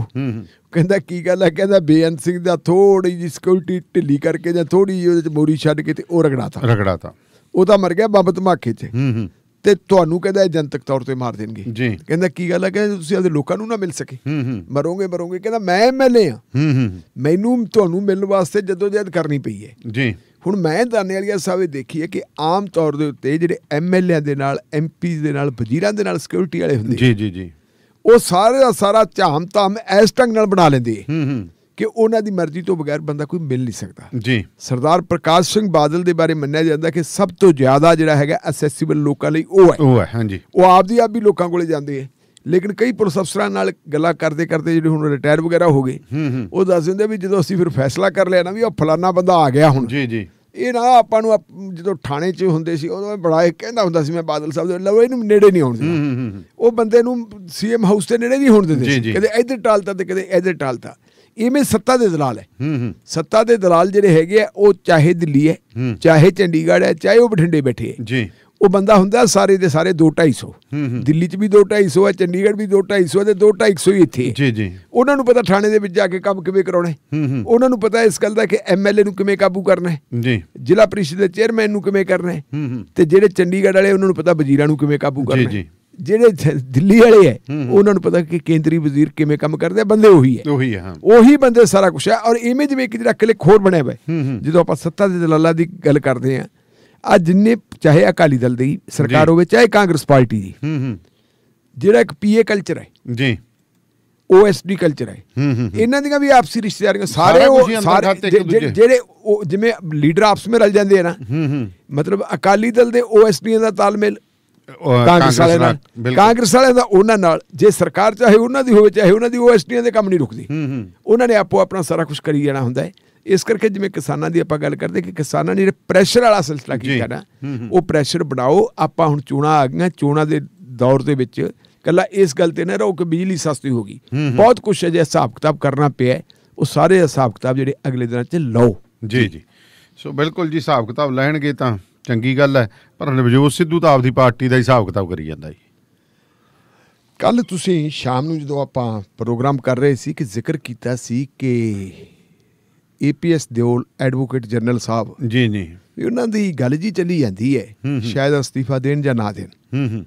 ਪ੍ਰੋਗਰਾਮ ਖਤਮ ਕਰਕੇ ਜਦੋਂ ਮੈਂ ਜਾਣ ਲੱਗਿਆ ਤੇ ਮੈਨੂੰ ਇਨਫੋਰਮੇਸ਼ਨ ਮਿਲ ਗਈ ਜੀ ਕਿ ਦਿਓਲ ਸਾਹਿਬ ਨੇ ਅਸਤੀਫਾ ਦਿੱਤਾ। ਸਵੇਰੇ ਉੱਠ ਕੇ ਅਖਬਾਰਾਂ ਪੜ੍ਹੀਆਂ ਜੀ ਤੇ ਅਖਬਾਰਾਂ ਦੇ ਉੱਤੇ ਕਿ ਹਾਲੇ ਦੁਬਦਾ ਬਣੀ ਵੀ ਹੈ। ਦਿਓਲ ਸਾਹਿਬ ਦਾ ਇੱਕ ਬਿਆਨ ਲੱਗਿਆ ਹੋਇਆ ਸੀ ਜੀ ਕਿ ਮੈਂ ਅਸਤੀਫਾ ਨਹੀਂ ਦਿੱਤਾ ਤੇ ਨਾ ਕਿਸੇ ਨੇ ਮੈਥੋਂ ਅਸਤੀਫਾ ਮੰਗਿਆ। ਪਰ ਜਿਹੜੀ ਮੇਰੇ ਕੋਲ ਇਨਫੋਰਮੇਸ਼ਨ ਹੈ, ਮੇਰੀ ਇਨਫੋਰਮੇਸ਼ਨ ਇਹ ਹੈ ਕਿ ਦਿੱਲੀ ਦੇ ਵਿੱਚ ਰਾਹੁਲ ਗਾਂਧੀ ਨੇ ਜੀ CM Channi Sahib ji, deputy CM Randhawa ਸਾਹਿਬ, ਇਹਨਾਂ ਨਾਲ ਗੱਲਬਾਤ ਕਰਕੇ ਕਿ ਨਵਜੋਤ ਸਿੰਘ ਸਿੱਧੂ ਨੂੰ ਨਾਲ ਲੈ ਕੇ ਚੱਲਣਾ ਬਹੁਤ ਜ਼ਰੂਰੀ ਹੈ ਜੀ, ਔਰ ਜਿਹੜੀਆਂ ਉਹਦੀਆਂ ਸ਼ਰਤਾਂ ਉਹ ਤੁਹਾਨੂੰ ਕਿਸੇ ਹੱਦ ਤੱਕ ਮੰਨਣੀਆਂ ਪੈਣਗੀਆਂ। ਬਾਕੀ ਗੱਲਾਂ ਛੱਡ ਦਿਓ ਜੀ। DGP ਦਾ ਤਾਂ ਕਿਉਂਕਿ ਮਾਮਲਾ ਪਹਿਲਾਂ ਹੀ ਗਿਆ ਹੋਇਆ ਹੈ UPSC ਕੋਲ, ਬਿਲਕੁਲ ਜੀ, ਇੱਕ ਲਿਸਟ ਭੇਜੀ ਹੋਈ ਹੈ, ਉਹਦੇ ਵਿੱਚੋਂ 3 ਬੰਦਿਆਂ ਦਾ ਪੈਨਲ ਆਉਣਾ ਹੈ। ਉਹ ਇੱਕ ਵਿਧਾਨਕ ਮਾਮਲਾ ਹੈ, ਉਹਦੇ ਵਿੱਚ ਕੋਈ ਦਖਲਅੰਦਾਜ਼ੀ ਨਹੀਂ ਕੀਤੀ ਜਾ ਸਕਦੀ। ਇਕਬਾਲਪ੍ਰੀਤ ਸਿੰਘ ਸਹੋਤਾ ਹੋਣੀ ਐਕਟਿੰਗ DGP ਹੈ, ਉੱਥੇ ਪਤਾ ਨਹੀਂ ਕਦੋਂ ਆਉਂਦੀ ਹੈ ਕਦੋਂ ਨਹੀਂ, ਸ਼ਾਇਦ ਜੇ ਉਦੋਂ ਪਹਿਲਾਂ ਕੋਡ ਲਾ ਗਿਆ ਤਾਂ ਫਿਰ ਉਹੀ ਰਹਿ ਗਈ। ਬਿਲਕੁਲ। ਅਗਲੀ ਜਿਹੜੀ ਸੀਗੀ ਗੱਲ ਦੂਜੀ ਸੀਗੀ ਕਿ ਮਿਸਟਰ APS ਦਿਓਲ ਜੀ, APS ਦਿਓਲ ਹੋਰਾਂ ਨੇ ਬਹਿਬਲ ਕਲਾਂ ਤੇ ਕੋਟਕਪੂਰਾ ਦੇ ਕੇਸਾਂ ਦੇ ਵਿੱਚ ਜਿਹੜੀਆਂ ਪੁਲਿਸ ਜ਼ਿਆਦਤੀਆਂ ਹੋਈਆਂ, ਉਹਨਾਂ ਜ਼ਿਆਦਤੀਆਂ ਦੇ ਸੰਬੰਧ ਵਿੱਚ ਇਹਨਾਂ ਨੇ ਜਿਹੜੀ ਹੈਗੀ ਹੈ ਬੇਲ ਦਵਾਈ 2 ਬੰਦਿਆਂ ਨੂੰ ਜੀ। ਕਿਹਨਾਂ ਨੂੰ ਦਵਾਈ ਜੀ? ਇੱਕ ਤਾਂ ਦਵਾਈ ਪਰਮਰਾਜ ਸਿੰਘ ਉਮਰਾ ਨਗਲ ਨੂੰ ਔਰ ਦੂਜੀ ਦਵਾਈ ਸੁਮੈਤ ਸਿੰਘ ਸੈਣੀ ਨੂੰ। ਇਹ ਮਾਮਲਾ ਕਾਫੀ ਉੱਠਿਆ ਸੀ, ਪਹਿਲਾਂ ਵੀ ਉੱਠਿਆ ਸੀ, TV ਚੈਨਲਾਂ ਤੇ ਅਖਬਾਰਾਂ 'ਚ ਵੀ ਆਉਂਦਾ ਰਿਹਾ ਕਿ ਘੱਟੋ ਘੱਟ ਉਹਨਾਂ ਨੂੰ ਲਾਂਭੇ ਕਰਨਾ ਚਾਹੀਦਾ ਜੀ। ਜਦੋਂ ਇਹ ਗੱਲ ਆ ਗਈ ਤੇ ਉਹ ਕਹਿੰਦੇ ਭਾਈ ਇਹ ਉਹਨਾਂ ਨੂੰ ਲਾਂਭੇ ਕਰੋ, ਔਰ ਲਗਭਗ ਫਾਈਨਲ ਸੀ, ਫੈਸਲਾ ਹੋ ਗਿਆ ਸੀ ਕਿ ਦਿਓਲ ਸਾਹਿਬ ਜਿਹੜੇ ਹੈਗੇ ਉਹ ਰਿਜ਼ਾਈਨ ਕਰਨਗੇ। ਇਹ ਫੈਸਲਾ ਹੋ ਗਿਆ ਸੀ। ਕੱਲ ਪਹਿਲਾਂ ਟ੍ਰਿਬਿਊਨ ਦੇ ਵਿੱਚ ਖਬਰ ਲੱਗੀ ਸੀ ਕਿ ਨਵੇਂ DGP ਦੀ ਆਪਣਾ ਇਹ ਐਡਵੋਕੇਟ ਜਨਰਲ ਦੀ ਤਲਾਸ਼ ਕਰ ਰਹੀ ਹੈ ਪੰਜਾਬ ਸਰਕਾਰ। ਫਿਰ ਸ਼ਾਮ ਨੂੰ ਇਹ ਆ ਗਈ ਕਿ ਉਹਨਾਂ ਨੇ ਅਸਤੀਫਾ ਦਿੱਤਾ ਜੀ। ਪਰ ਅੱਜ ਜਿਹੜੀ ਹੁਣ ਤੁਸੀਂ ਇਹ ਦੇਖੋ ਕਿ ਇਹ ਖਬਰ ਆ ਗਈ ਕਿ ਜੀ APS ਦਿਓਲ ਸਾਹਿਬ ਨੇ ਅਸਤੀਫਾ ਨਹੀਂ ਦਿੱਤਾ। ਹੁਣ ਕਿਉਂ ਆਈ? ਇਹਦਾ ਵੱਡਾ ਕਾਰਨ ਇਹ ਕਿ ਜਦੋਂ ਕੈਬਨਿਟ ਦੀ ਮੀਟਿੰਗ ਹੋਈ, ਕੈਬਨਿਟ ਦੀ ਮੀਟਿੰਗ ਦੇ ਵਿੱਚ ਜਦੋਂ ਫੈਸਲੇ ਕਰਤੇ ਕਿ ਬਿਜਲੀ ਦੇਣੀ ਹੈ ਸਸਤੀ, ਔਰ ਉਹਦੇ ਵਾਸਤੇ ਪ੍ਰੈਸ ਕਾਨਫਰੰਸ ਵੀ ਰੱਖਤੀ ਜੀ। ਲੇਕਿਨ ਚੰਨੀ ਸਾਹਿਬ ਦੀ ਪ੍ਰੈਸ ਕਾਨਫਰੰਸ ਤੋਂ ਪਹਿਲਾਂ ਨਵਜੋਤ ਸਿੰਘ ਸਿੱਧੂ ਬੋਲਦੇ ਆ ਜੀ। ਬੋਲੇ ਕਿੱਥੇ? ਬੋਲੇ ਉਹ ਇੱਕ ਜਿਹੜੀ ਹੈਗੀ ਹੈ ਮੀਟਿੰਗ ਹੁੰਦੀ ਹੈ ਜੀ ਪੰਜਾਬ ਭਵਨ 'ਚ, ਔਰ ਉੱਥੇ ਜਿਹੜੀ ਹੈਗੀ ਹੈ ਹਿੰਦੂ ਲੀਡਰਾਂ ਨੂੰ ਬੁਲਾਇਆ ਗਿਆ ਸੀ। ਅੱਛਾ। ਉਹਨਾਂ ਨੂੰ ਜਿਹੜਾ ਸੰਗਠਿਤ ਕੀਤਾ, ਸੰਯੁਕਤ ਹਿੰਦੂ ਮਹਾਸਭਾ ਦਾ ਗਠਨ ਕੀਤਾ ਗਿਆ ਜੀ, ਤੇ ਉਹਦੇ ਪ੍ਰਧਾਨ ਬਣਾਇਆ ਅਸ਼ਵਨੀ ਸੇਖੜੀ ਨੂੰ। ਇਹ ਅਸ਼ਵਨੀ ਸੇਖੜੀ ਉਹ ਬੰਦਾ ਹੈ ਜਿਸ ਬੰਦੇ ਨੇ ਤੰਗ ਆ ਕੇ ਇੱਕ ਵਜ਼ੀਰ ਤੋਂ ਕਾਂਗਰਸ ਦੇ ਵਜ਼ੀਰ ਤੋਂ ਤੰਗ ਆ ਕੇ, ਕਿਉਂਕਿ ਅਸ਼ਵਨੀ ਸੇਖੜੀ ਬਟਾਲੇ ਤੋਂ ਚੋਣ ਲੜਦਾ ਹੈ ਤੇ ਬਟਾਲੇ ਦੇ ਉੱਤੇ ਨਿਗਾਹ ਇੱਕ ਕੈਪਟਨ ਅਮਰਿੰਦਰ ਸਿੰਘ ਦੇ ਵਜ਼ੀਰ ਦੀ ਸੀ। ਉਹੀ ਵਜ਼ੀਰ ਅੱਜ ਕੱਲ੍ਹ ਉਹੀ ਮਹਿਕਮਾ ਚੰਨੀ ਸਾਹਿਬ ਦੀ ਸਰਕਾਰ ਦੇ ਵਿੱਚ ਹੈ। ਹਾਂਜੀ ਹਾਂਜੀ। ਉਹਨੇ ਜਦੋਂ ਉੱਥੇ ਕਲੇਮ ਕਰਨਾ ਸ਼ੁਰੂ ਕਰਤਾ, ਉੱਥੇ ਆਪਣੇ ਉਹਨੀ ਦਖਲਅੰਦਾਜ਼ੀ ਕਰਤੀ ਸਾਰੀ ਵੀ, ਲਓ ਜੀ ਮੈਂ ਇੱਥੋਂ ਚੋਣ ਲੜੂੰਗਾ, ਤਾਂ ਸੇਖੜੀ ਜਿਹੜਾ ਹੈਗਾ ਉਹ ਖਫਾ ਹੋ ਗਿਆ ਜੀ। ਤੇ ਸੇਖੜੀ ਨੂੰ ਪਤਾ ਲੱਗਿਆ ਕਿ ਮੇਰੀ ਟਿਕਟ ਕੱਟੀ ਜਾਣੀ ਹੈ, ਤੇ ਸੇਖੜੀ ਹੋਣਾ ਨੇ ਅਕਾਲੀ ਦਲ ਨਾਲ ਕਰ ਲਿਆ ਤਾਲਮੇਲ ਕਿ ਆਪਾਂ ਅਕਾਲੀ ਦਲ ਜੁਆਇਨ ਕਰਦੇ ਤੇ ਮੈਂ ਅਕਾਲੀ ਦਲ ਵੱਲੋਂ ਚੋਣ ਲੜੂੰਗਾ।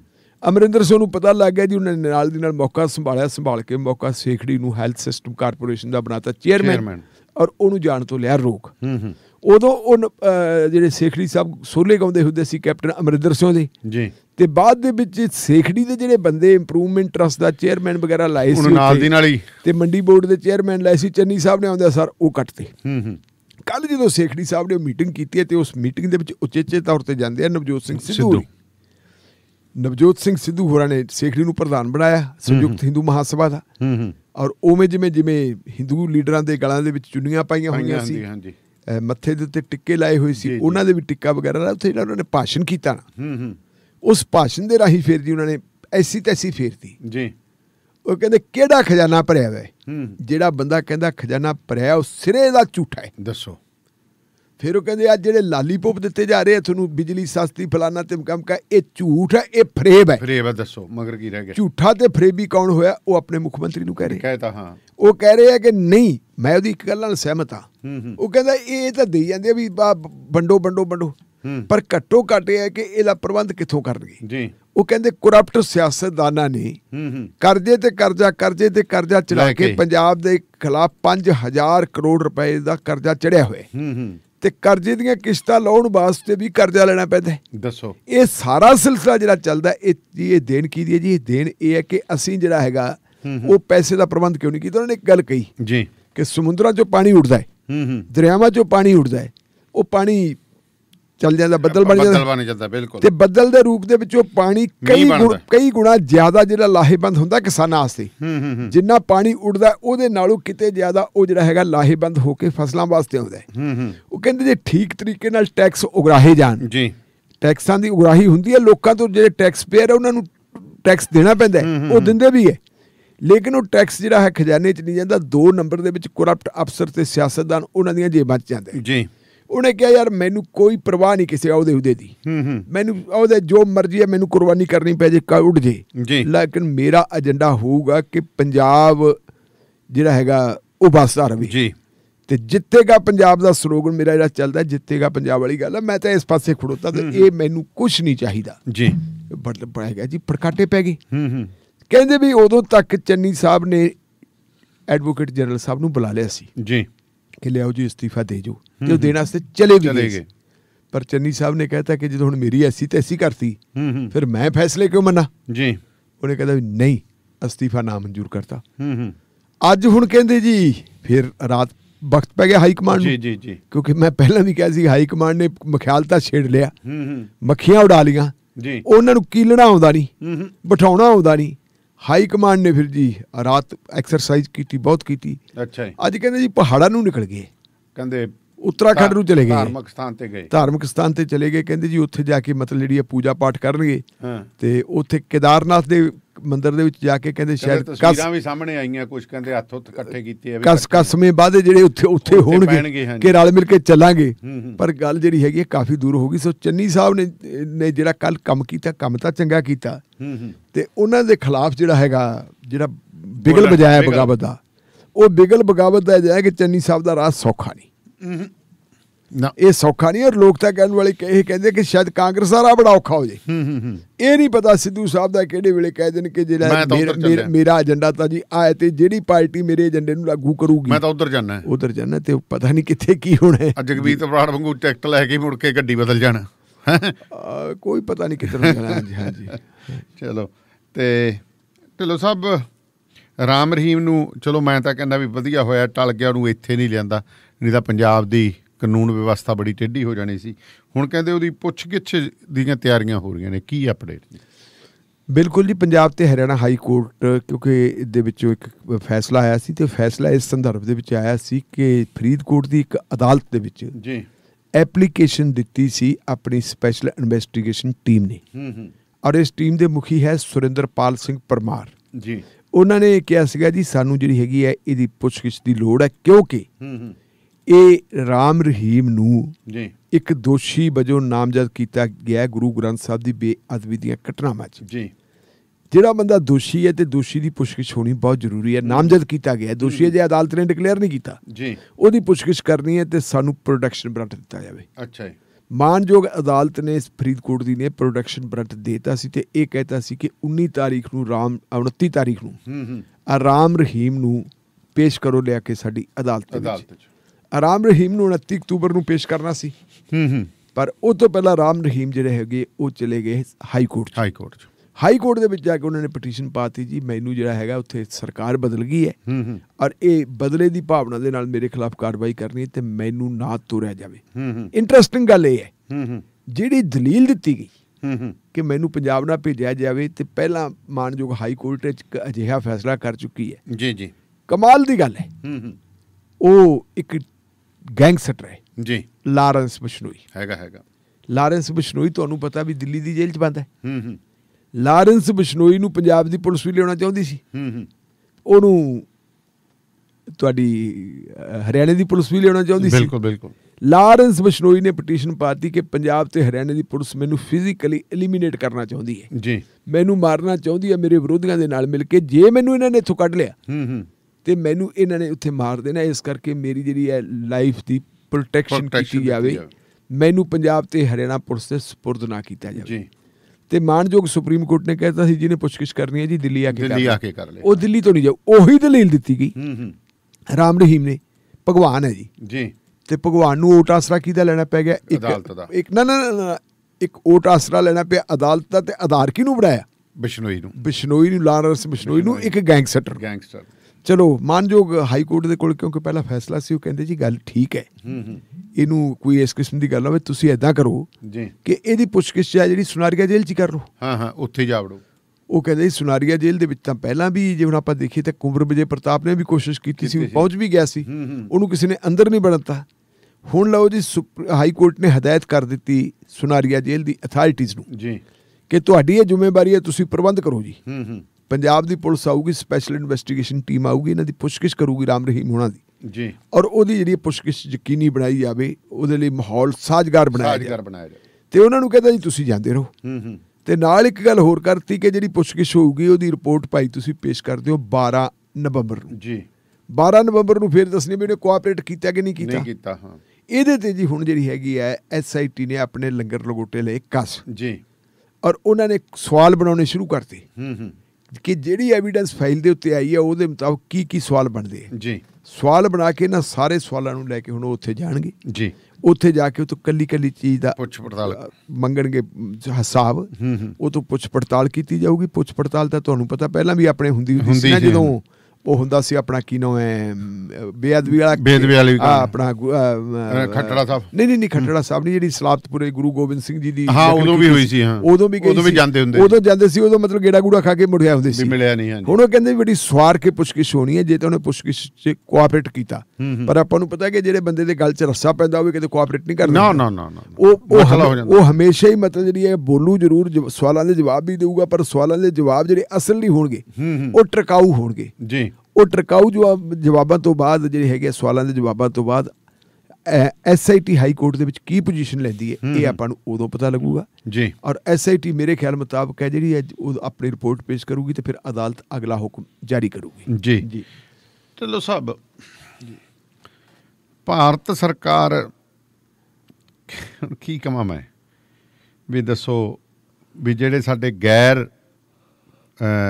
ਆਪਣੇ ਨਿਵਾਸੀ ਭਾਰਤੀ ਨੇ ਜਿਹਨਾਂ ਨੂੰ NRIs ਕਹਿ ਦਿੰਦੇ, ਬਿਲਕੁਲ ਜੀ, ਨਾਨ ਰੈਜ਼ੀਡੈਂਟ, ਤੇ ਉਹਨਾਂ ਨੂੰ ਇੱਕ ਸਹੂਲਤ ਦਿੱਤੀ ਸੀ OCI ਕਾਰਡ। ਚਲੋ ਵੀਜ਼ਾ ਨਹੀਂ ਲੈਣਾ, ਤੁਸੀਂ ਸਾਡੇ ਇੱਥੋਂ ਦੇ ਜਦੋਂ ਮਰਜ਼ੀ ਆਓ, ਜਦੋਂ ਮਰਜ਼ੀ ਚਲੇ ਜਾਓ, ਕੋਈ ਪ੍ਰਵਾਹ ਨਹੀਂ। ਹੁਣ ਉਹਨਾਂ ਤੋਂ ਡਰ ਪੈਦਾ ਹੋਇਆ ਖੜਾ। ਦੱਸੋ ਦਾਨੇਵਾਲੀਆ ਸਾਹਿਬ, ਤੁਹਾਡੇ ਸ਼ਾਇਦ ਜ਼ਿਹਨ ਦੇ ਵਿੱਚ ਹੋਵੇ, ਦਿਮਾਗ ਦੇ ਵਿੱਚ ਹੋਵੇ, ਆਪਾਂ ਇੱਥੇ ਇੱਕ ਖਬਰ ਡਿਸਕਸ ਕੀਤੀ ਸੀ ਕਿ RSS ਦੇ ਕੁਝ ਲੋਕ ਜਿਹੜੇ ਹੈਗੇ ਉਹ ਵਿਦੇਸ਼ਾਂ 'ਚ ਸਰਗਰਮ ਹੈ। ਇੰਗਲੈਂਡ ਦੇ ਵਿੱਚ ਵੀ ਸਰਗਰਮ ਹੈ, ਅਮਰੀਕਾ ਦੇ ਵਿੱਚ ਵੀ ਸਰਗਰਮ ਹੈ, ਤੇ ਇੰਗਲੈਂਡ ਤੇ ਅਮਰੀਕਾ ਵਾਲੇ ਜਿਹੜੇ RSS ਦੇ ਲੋਕ ਹੈ ਉਹਨਾਂ ਨੇ ਤਾਲਮੇਲ ਸਥਾਪਿਤ ਕੀਤਾ ਸੀ ਕੈਨੇਡਾ 'ਚ, ਕਿਉਂਕਿ ਭਾਰਤ ਦੇ ਪ੍ਰਧਾਨ ਮੰਤਰੀ ਨਰਿੰਦਰ ਮੋਦੀ ਹੋਰਾਂ ਨੇ ਇਹਨਾਂ ਦੇਸ਼ਾਂ ਦੀ ਯਾਤਰਾ ਤੇ ਜਾਣਾ ਸੀ। ਯਾਤਰਾ ਤੋਂ ਪਹਿਲਾਂ ਇਹ ਮਹਿਸੂਸ ਹੋਇਆ ਕਿ ਜਿਹੜਾ ਸਿੱਖ ਭਾਈਚਾਰਾ ਹੈ ਉਹ ਆਪਣੇ ਆਪ ਨੂੰ ਐਲੀਡੇਟਡ, ਕੱਟਿਆ ਹੋਇਆ ਮਹਿਸੂਸ ਕਰਦਾ ਹੈ। ਉਦੋਂ ਭਾਰਤੀ ਜਨਤਾ ਪਾਰਟੀ ਦੀ ਸਮਝ ਇਹ ਬਣਦੀ ਸੀ ਕਿ ਸਿੱਖ ਭਾਈਚਾਰੇ ਨੂੰ, ਜਿਵੇਂ ਹੁਣ ਤੁਸੀਂ ਬਲੈਕ ਲਿਸਟ ਬਣੀ ਹੋਈ ਸੀ, ਕਾਲੀ ਸੂਚੀ ਖਤਮ ਕਰ ਦਿੱਤੀ ਜਾਵੇ। ਜਿਹੜੇ ਮਤਲਬ ਆਮ ਲੋਕ ਆ ਉਹ ਆਪਣੇ ਰਿਸ਼ਤੇਦਾਰਾਂ ਨੂੰ ਆ ਕੇ ਮਿਲਣ, ਆਪਦੇ ਜੀ ਕਰਦਾ ਘਰ ਦੀਆਂ ਕੰਧਾਂ ਕੋਲੇ ਦੇਖ ਜਾਣ। ਸਾਡੇ ਨਾਲ ਮਤਲਬ ਜਿਹੜੇ ਹੈਗੇ ਸਿੱਖਾਂ ਦੀ ਜਿਹੜੀ ਹਮਦਰਦੀ ਹੈ, ਜਿਹੜੀ ਨਫ਼ਰਤ ਹੈਗੀ ਸਾਡੇ ਪ੍ਰਤੀ, ਉਹ ਨਫ਼ਰਤ ਨਹੀਂ ਰਹਿਣੀ। ਕਿਉਂਕਿ ਸਿੱਖਾਂ ਦੀ ਜ਼ਿਆਦਾ ਨਫ਼ਰਤ ਜੇ ਆਪਾਂ ਦੇਖੀਏ, ਜਿਹੜੇ ਵਿਦੇਸ਼ਾਂ ਦੇ ਵਿੱਚ ਸਾਡੇ NRI ਭਰਾ ਤੇ ਭੈਣਾਂ ਬੈਠੇ ਹੈ, ਉਹਨਾਂ ਦੀ ਜ਼ਿਆਦਾ ਜਿਹੜੀ ਹੈਗੀ ਹੈ ਆਪਰੇਸ਼ਨ ਬਲੂ ਸਟਾਰ ਨੂੰ ਲੈ ਕੇ, ਔਰ ਉਹ ਤੋਂ ਬਾਅਦ ਇੰਦਰਾ ਗਾਂਧੀ ਦੇ ਕਤਲ ਤੋਂ ਬਾਅਦ ਜਿਹੜਾ ਕਤਲੇਆਮ ਹੋਇਆ ਉਹਨੂੰ ਲੈ ਕੇ ਕਾਂਗਰਸ ਪ੍ਰਤੀ ਉਹਨਾਂ ਨੂੰ ਕਾਫੀ ਜਿਹੜਾ ਹੈਗੇ ਕਿਹੜਾ ਚਿੜ ਵੀ ਹੈ ਤੇ ਕਿੜ ਵੀ ਹੈ, ਤੇ ਉਹ ਕਾਂਗਰਸ ਨੂੰ ਬਖਸ਼ਣ ਨੂੰ ਤਿਆਰ ਨਹੀਂ। ਵੀ ਇਹਨਾਂ ਨੇ ਕਿਹਾ ਵੀ ਜੇ ਕਾਲੀਆਂ ਸੂਚੀਆਂ ਅਸੀਂ ਖਤਮ ਕਰ ਦਈਏ ਤਾਂ ਉਹ ਸਾਡੇ ਨਾਲ ਆ ਜਾਣ। ਨਾਲ ਹੀ ਕਹਿ ਦਿੱਤਾ ਕਿ ਉਹਨਾਂ ਨੂੰ ਕੋਈ ਨਾ ਕੋਈ ਜਿਹੜੀ ਇੱਧਰ ਆਉਣ ਵਾਸਤੇ ਫੈਸਿਲਿਟੀ ਦੇ ਦਈਏ ਤਾਂ ਉਹ ਵੀ ਆਪਣੇ ਨਾਲ ਆ ਜਾਣਗੇ। ਇਸ ਕਰਕੇ RSS ਨੂੰ ਕਿਹਾ ਗਿਆ ਕਿ ਤੁਸੀਂ ਇਹਦੇ ਤੇ ਕੰਮ ਕਰੋ। RSS ਨੇ ਫਿਰ ਜਿਹੜੇ ਐਨ ਸਿਖਰਲੇ ਸੀ ਲੀਡਰਸ਼ਿਪ ਦੇ ਬੰਦੇ, ਉਹਨਾਂ ਦੇ ਨਾਲ ਤਾਲਮੇਲ ਕੀਤੀ ਸਿੱਖ ਭਾਈਚਾਰੇ ਦੇ, ਜਿਨ੍ਹਾਂ ਦੇ ਕਾਲੀਆਂ ਸੂਚੀਆਂ 'ਚ ਵੀ ਨਾ ਸੀ, ਜਿਹੜੇ ਹੈਗੇ ਹੈ ਉਹ ਆਪਾਂ ਕਹਿ ਸਕਦੀ ਹੈ ਕਿ ਇਸ ਦੇਸ਼ ਦੀ ਸਰਕਾਰ ਦੇ ਨਾਲ ਵੀ ਸਹਿਮਤ ਨਹੀਂ ਸੀ। ਉਹਨਾਂ ਨਾਲ ਉਹਨਾਂ ਨੇ ਗਿੱਟਮਿਟ ਕਰਕੇ ਕਾਲੀ ਸੂਚੀ ਲਗਭਗ ਮਤਲਬ ਖਤਮ ਕਰਤੀ। ਕੁਛ ਬੰਦੇ ਰਹਿ ਗਏ ਸੀ। ਨਾਲ ਫਿਰ ਇਹ ਗੱਲ ਕਹਿਤੀ ਕਿ ਜਦੋਂ ਵੀ ਇਹਨਾਂ ਨੂੰ ਲੋੜ ਪੈਂਦੀ, ਇਹਨਾਂ ਨੇ ਆਉਣਾ ਹੁੰਦਾ ਤੇ ਇਹਨਾਂ ਨੂੰ ਵੀਜ਼ਾ ਲੈਣਾ ਪੈਂਦਾ ਹੈ। ਵੀਜ਼ਾ ਨਾ ਲੈਣਾ ਪਵੇ, OCI ਕਾਰਡ ਜਿਹੜੇ ਹੈ ਉਹਨਾਂ ਨੂੰ ਦੇਤੇ। ਹੁਣ OCI ਕਾਰਡ ਮਿਲ ਗਏ, ਸਾਰਾ ਕੁਛ ਮਿਲ ਗਿਆ। ਇਸੇ ਸਮੇਂ ਦੌਰਾਨ ਭਾਰਤ ਸਰਕਾਰ ਨੇ ਇੱਕ ਹੋਰ ਪੰਗਾ ਲੈ ਲਿਆ। ਉਹ ਪੰਗਾ ਲੈ ਲਿਆ ਕਾਰਪੋਰੇਟ ਜਗਤ ਦੀਆਂ ਖੁਸ਼ੀਆਂ ਹਾਸਲ ਕਰਨ ਵਾਸਤੇ। ਜਿਹੜੇ 3 ਕਾਲੇ ਕਾਨੂੰਨ ਬਣਾਤੇ ਤੇ ਉਹਨਾਂ ਕਾਲੇ ਕਾਨੂੰਨਾਂ ਦੇ ਨਾਲ ਇਹਨਾਂ ਨੇ ਤਾਂ ਸੋਚਿਆ ਸੀ ਕਿ ਨਿੱਕੀ ਜੀ ਗੱਲ ਹੈ, ਗੱਲ ਹੀ ਕੁਛ ਨਹੀਂ, ਪਰ ਉਹ ਗੱਲ ਨਿੱਕੀ ਨਹੀਂ ਰਹੀ ਤੇ ਕਿਸਾਨ ਅੰਦੋਲਨ ਜਿਹੜਾ ਹੈਗਾ ਦੁਨੀਆ ਦਾ ਅੰਦੋਲਨ ਬਣ ਗਿਆ। ਦੁਨੀਆ ਦੇ ਜਿਸ ਹਿੱਸੇ ਦੇ ਵਿੱਚ ਜਿੱਥੇ ਵੀ ਕਿਸਾਨ ਬੈਠੇ, ਪੰਜਾਬੀ ਤਾਂ ਬੈਠੇ ਸਾਰੇ ਕਿਸਾਨਾਂ ਨੇ, ਪੰਜਾਬੀ ਕਿਸਾਨ ਜਿਹੜੇ ਆ, ਗੋਰੇ ਕਿਸਾਨ ਵੀ ਇਹਨਾਂ ਦੀ ਮਦਦ ਤੇ ਆ ਗਏ। ਔਰ ਨਿਊਯਾਰਕ ਟਾਈਮਜ਼ ਵਰਗੇ ਜਿਹੜੇ ਵੱਡੇ ਵੱਡੇ ਅਖਬਾਰ ਆ ਉਹਨਾਂ 'ਚ ਆਰਟੀਕਲ ਆਉਣ ਲੱਗ ਗਏ ਜੀ। ਗਾਰਜੀਅਨ ਵਰਗੇ ਅਖਬਾਰਾਂ ਦੇ ਵਿੱਚ ਆਰਟੀਕਲ ਲੈ ਗਏ। ਨਿਊਜ਼ੀਲੈਂਡ ਹੋਵੇ, ਆਸਟ੍ਰੇਲੀਆ ਹੋਵੇ, ਇੰਗਲੈਂਡ ਹੋਵੇ, ਉਹਨਾਂ ਦੇਸ਼ਾਂ ਦੀਆਂ ਪਾਰਲੀਮੈਂਟਾਂ ਦੇ ਵਿੱਚ ਵੀ ਇਸ ਗੱਲ ਨੂੰ ਲੈ ਕੇ ਕਿੰਤੂ ਪ੍ਰੰਤੂ ਹੋਇਆ ਜੀ। ਔਰ ਜਿਹੜੇ ਟਿੱਕਰੀ ਬਾਰਡਰ, ਸਿੰਘੂ ਬਾਰਡਰ, ਗਾਜ਼ੀਪੁਰ ਦੇ ਲੋਕ ਬੈਠੇ ਹੈ, ਜ਼ਿਆਦਾਤਰ ਟਿੱਕਰੀ ਤੇ ਜਿਹੜਾ ਸਿੰਘੂ ਬਾਰਡਰ ਹੈ ਇੱਥੇ ਪੰਜਾਬੀ ਬੈਠੇ ਹੈ ਜੀ। ਜਿਹੜੇ ਪੰਜਾਬੀ ਭਾਈਚਾਰੇ ਨੇ, ਸਿੱਖ ਭਾਈਚਾਰੇ ਨੇ ਆਪਣੇ ਭਾਈਚਾਰੇ ਦੀ ਫਿਰ ਪੂਰੀ ਮਦਦ ਕਰਨੀ ਸ਼ੁਰੂ ਕਰਤੀ। ਲੰਗਰਾਂ ਦੀ ਲੋੜ ਸੀ, ਲੰਗਰ ਵੀ ਲਾਏ, ਸਾਰਾ ਕੁਝ ਲਾਇਆ। ਪੈਸੇ ਦੀ ਉਹਨਾਂ ਨੇ ਪੇਸ਼ਕਸ਼ ਕੀਤੀ, ਲੇਕਿਨ ਕਿਸਾਨ ਅੰਦੋਲਨ ਵਾਲਿਆਂ ਨੇ ਬਹੁਤ ਵਧੀਆ ਗੱਲ ਕੀਤੀ ਜੀ, ਸਾਨੂੰ ਪੈਸਾ ਨਹੀਂ ਚਾਹੀਦਾ, ਸਾਨੂੰ ਜਿਹੜੀਆਂ ਸਾਡੀਆਂ ਲੋੜਾਂ ਦੇ ਮੁਤਾਬਕ ਜਿਹੜਾ ਤੁਸੀਂ ਸਮਾਨ ਭੇਜ ਦਿਓ। ਬਜ਼ੁਰਗ ਬੰਦੇ ਲੱਤਾਂ ਥੱਕ ਜਾਂਦੀਆਂ ਸੀ, ਉਹਨਾਂ ਨੇ ਉਹ ਜਿਹੜੀਆਂ ਪਿੰਜਰੀਆਂ ਕੁੱਟਣ ਵਾਲੀਆਂ ਜਿਹੜੀਆਂ ਉਹ ਮਸ਼ੀਨਾਂ ਵੀ ਭੇਜਦੀਆਂ, ਉਹਦੇ ਤੇ ਵੀ ਕਿੰਤੂ ਪ੍ਰੰਤੂ ਕੀਤਾ ਵੀ ਇਹ ਕਿਸਾਨ ਕੌਣ ਹੈ, ਇਹ ਤਾਂ ਜੀ ਇਹਨਾਂ ਦੀਆਂ ਤਾਂ ਇਹ ਤਾਂ ਮਾਲਿਸ਼ਾਂ ਕਰਾਉਂਦੇ। ਇਹ ਨਹੀਂ ਵੇਖਿਆ ਕਿ ਇਹਨਾਂ ਦੀ ਮਦਦ ਕਰਨ ਵਾਲਾ ਇਹਨਾਂ ਦਾ ਭਾਈਚਾਰਾ ਭਰਾ ਹੈ, ਉਹਨਾਂ ਦੇ ਬਾਪੂ ਬੈਠੇ ਆ, ਕਿਸੇ ਨੇ ਆਪਦੇ ਪਿਓ ਨੂੰ ਭੇਜੀ ਹੈ, ਕਿਸੇ ਨੇ ਮਾਂ ਨੂੰ ਭੇਜੀ। ਬਿਲਕੁਲ ਬਿਲਕੁਲ। ਅਗਲਾ ਕਹਿੰਦਾ ਬਾਪੂ ਤੂੰ ਉੱਥੇ ਜਾ, ਮੇਰੀ ਜ਼ਮੀਨ ਬਚਾ। ਔਰ ਜਿਹੜੀ ਹੈਗੀ ਹੈ ਬਾਹਰੋਂ ਮੈਡੀਕਲ ਟੀਮਾਂ ਵੀ ਆ ਗਈਆਂ, ਡਾਕਟਰ ਸਾਹਿਬ ਵੀ ਆ ਗਏ, ਡਾਕਟਰ ਸਾਹਿਬਾਨ ਆ ਗਏ। ਇੱਕ ਡਾਕਟਰ ਸਾਹਿਬ ਤਾਂ ਮੇਰੇ ਹੁਣ ਨਾਂ ਨਿਕਲ ਗਿਆ, ਉਹਨਾਂ ਦਾ ਪਤਾ ਨਹੀਂ ਕੀ ਨਾਂ ਹੈ, ਉਹ ਤਾਂ ਬੈਠੇ ਉੱਥੇ, ਹਾਂ ਬੈਠੇ ਉਹ ਜਿਨ੍ਹਾਂ ਨੇ ਕੈਲੀਫੋਰਨੀਆ ਵਿਲੇਜ ਵਸਾਇਆ। ਹਾਂਜੀ ਹਾਂਜੀ, ਉਹਨਾਂ ਨੇ ਆ ਕੇ ਉਹਨਾਂ ਨੇ ਮਦਦ ਕਰਤੀ। ਤੁਸੀਂ ਵੀ ਜਾ ਕੇ ਆਏ ਹੋ, ਮੈਂ ਵੀ ਜਾ ਕੇ ਆਇਆ। ਉੱਥੇ ਜਿਹੜੇ ਹੈ NRI ਦੇ ਜਿਹੜੇ ਲੰਗਰ ਲੱਗੇ ਹੋਏ ਆ, ਉਹਦੇ ਲਾਏ ਹੋਏ ਆ ਬੈਨਰ ਕਿ ਆ NRI ਭਾਈਚਾਰੇ ਵੱਲੋਂ। ਕਿਸੇ ਨੇ ਜੀ ਬਦਾਮ ਭੇਜਤੇ, ਕਿਸੇ ਨੇ ਕੁਛ ਭੇਜਤਾ, ਸਾਰਾ ਮਤਲਬ ਐਡਾ ਵੱਡਾ ਜਿਹਾ ਅੰਦੋਲਨ ਚੱਲਿਆ ਤੇ ਉਹਨਾਂ ਭਰਾਵਾਂ ਦੇ ਸਿਰ ਤੇ ਚੱਲ ਰਿਹਾ। ਇਹਦੇ ਤੋਂ ਫਿਰ ਚਿੱਕੜ ਹੋ ਗਈ ਕਿ ਐਡਾ ਵੱਡਾ ਅੰਦੋਲਨ ਜਿਹੜਾ ਇਹ ਖੜਾ ਹੈ, ਇਹ ਉਹਨਾਂ ਦੇ ਸਿਰ ਤੇ ਖੜਾ, ਤੇ ਫਿਰ ਆਪਾਂ ਇਹਨਾਂ ਨੂੰ ਥੋੜਾ ਜਿਹਾ ਸਬਕ ਦੇਈਏ। ਹੁਣ ਲਓ ਜੀ, 1 ਦਰਜਨ ਦੇ ਕਰੀਬ ਜਿਹੜੇ OSI ਧਾਰਕ ਸਾਡੇ ਭਰਾ ਸੀ, ਜਿਨ੍ਹਾਂ ਦੇ ਕੋਲੇ OSI ਕਾਰਡ ਸੀ, ਉਹਨਾਂ ਦੇ OSI ਕਾਰਡ ਰੱਦ ਕਰਤੇ ਜੀ। ਤੇ ਉਹਦਾ ਜਿਹੜਾ ਸਭ ਤੋਂ ਪਹਿਲਾਂ ਤਾਂ ਦਰਸ਼ਨ ਸਿੰਘ ਢਾਲੀਵਾਲ, ਰਖੜਾ ਫੈਮਿਲੀ ਵਾਲੇ ਜਿਹੜੇ ਆਏ ਸੀ, ਦਰਸ਼ਨ ਸਿੰਘ ਢਾਲੀਵਾਲ ਨੂੰ ਹਵਾਈ ਅੱਡੇ ਤੋਂ ਵਾਪਸ ਕਰਤਾ।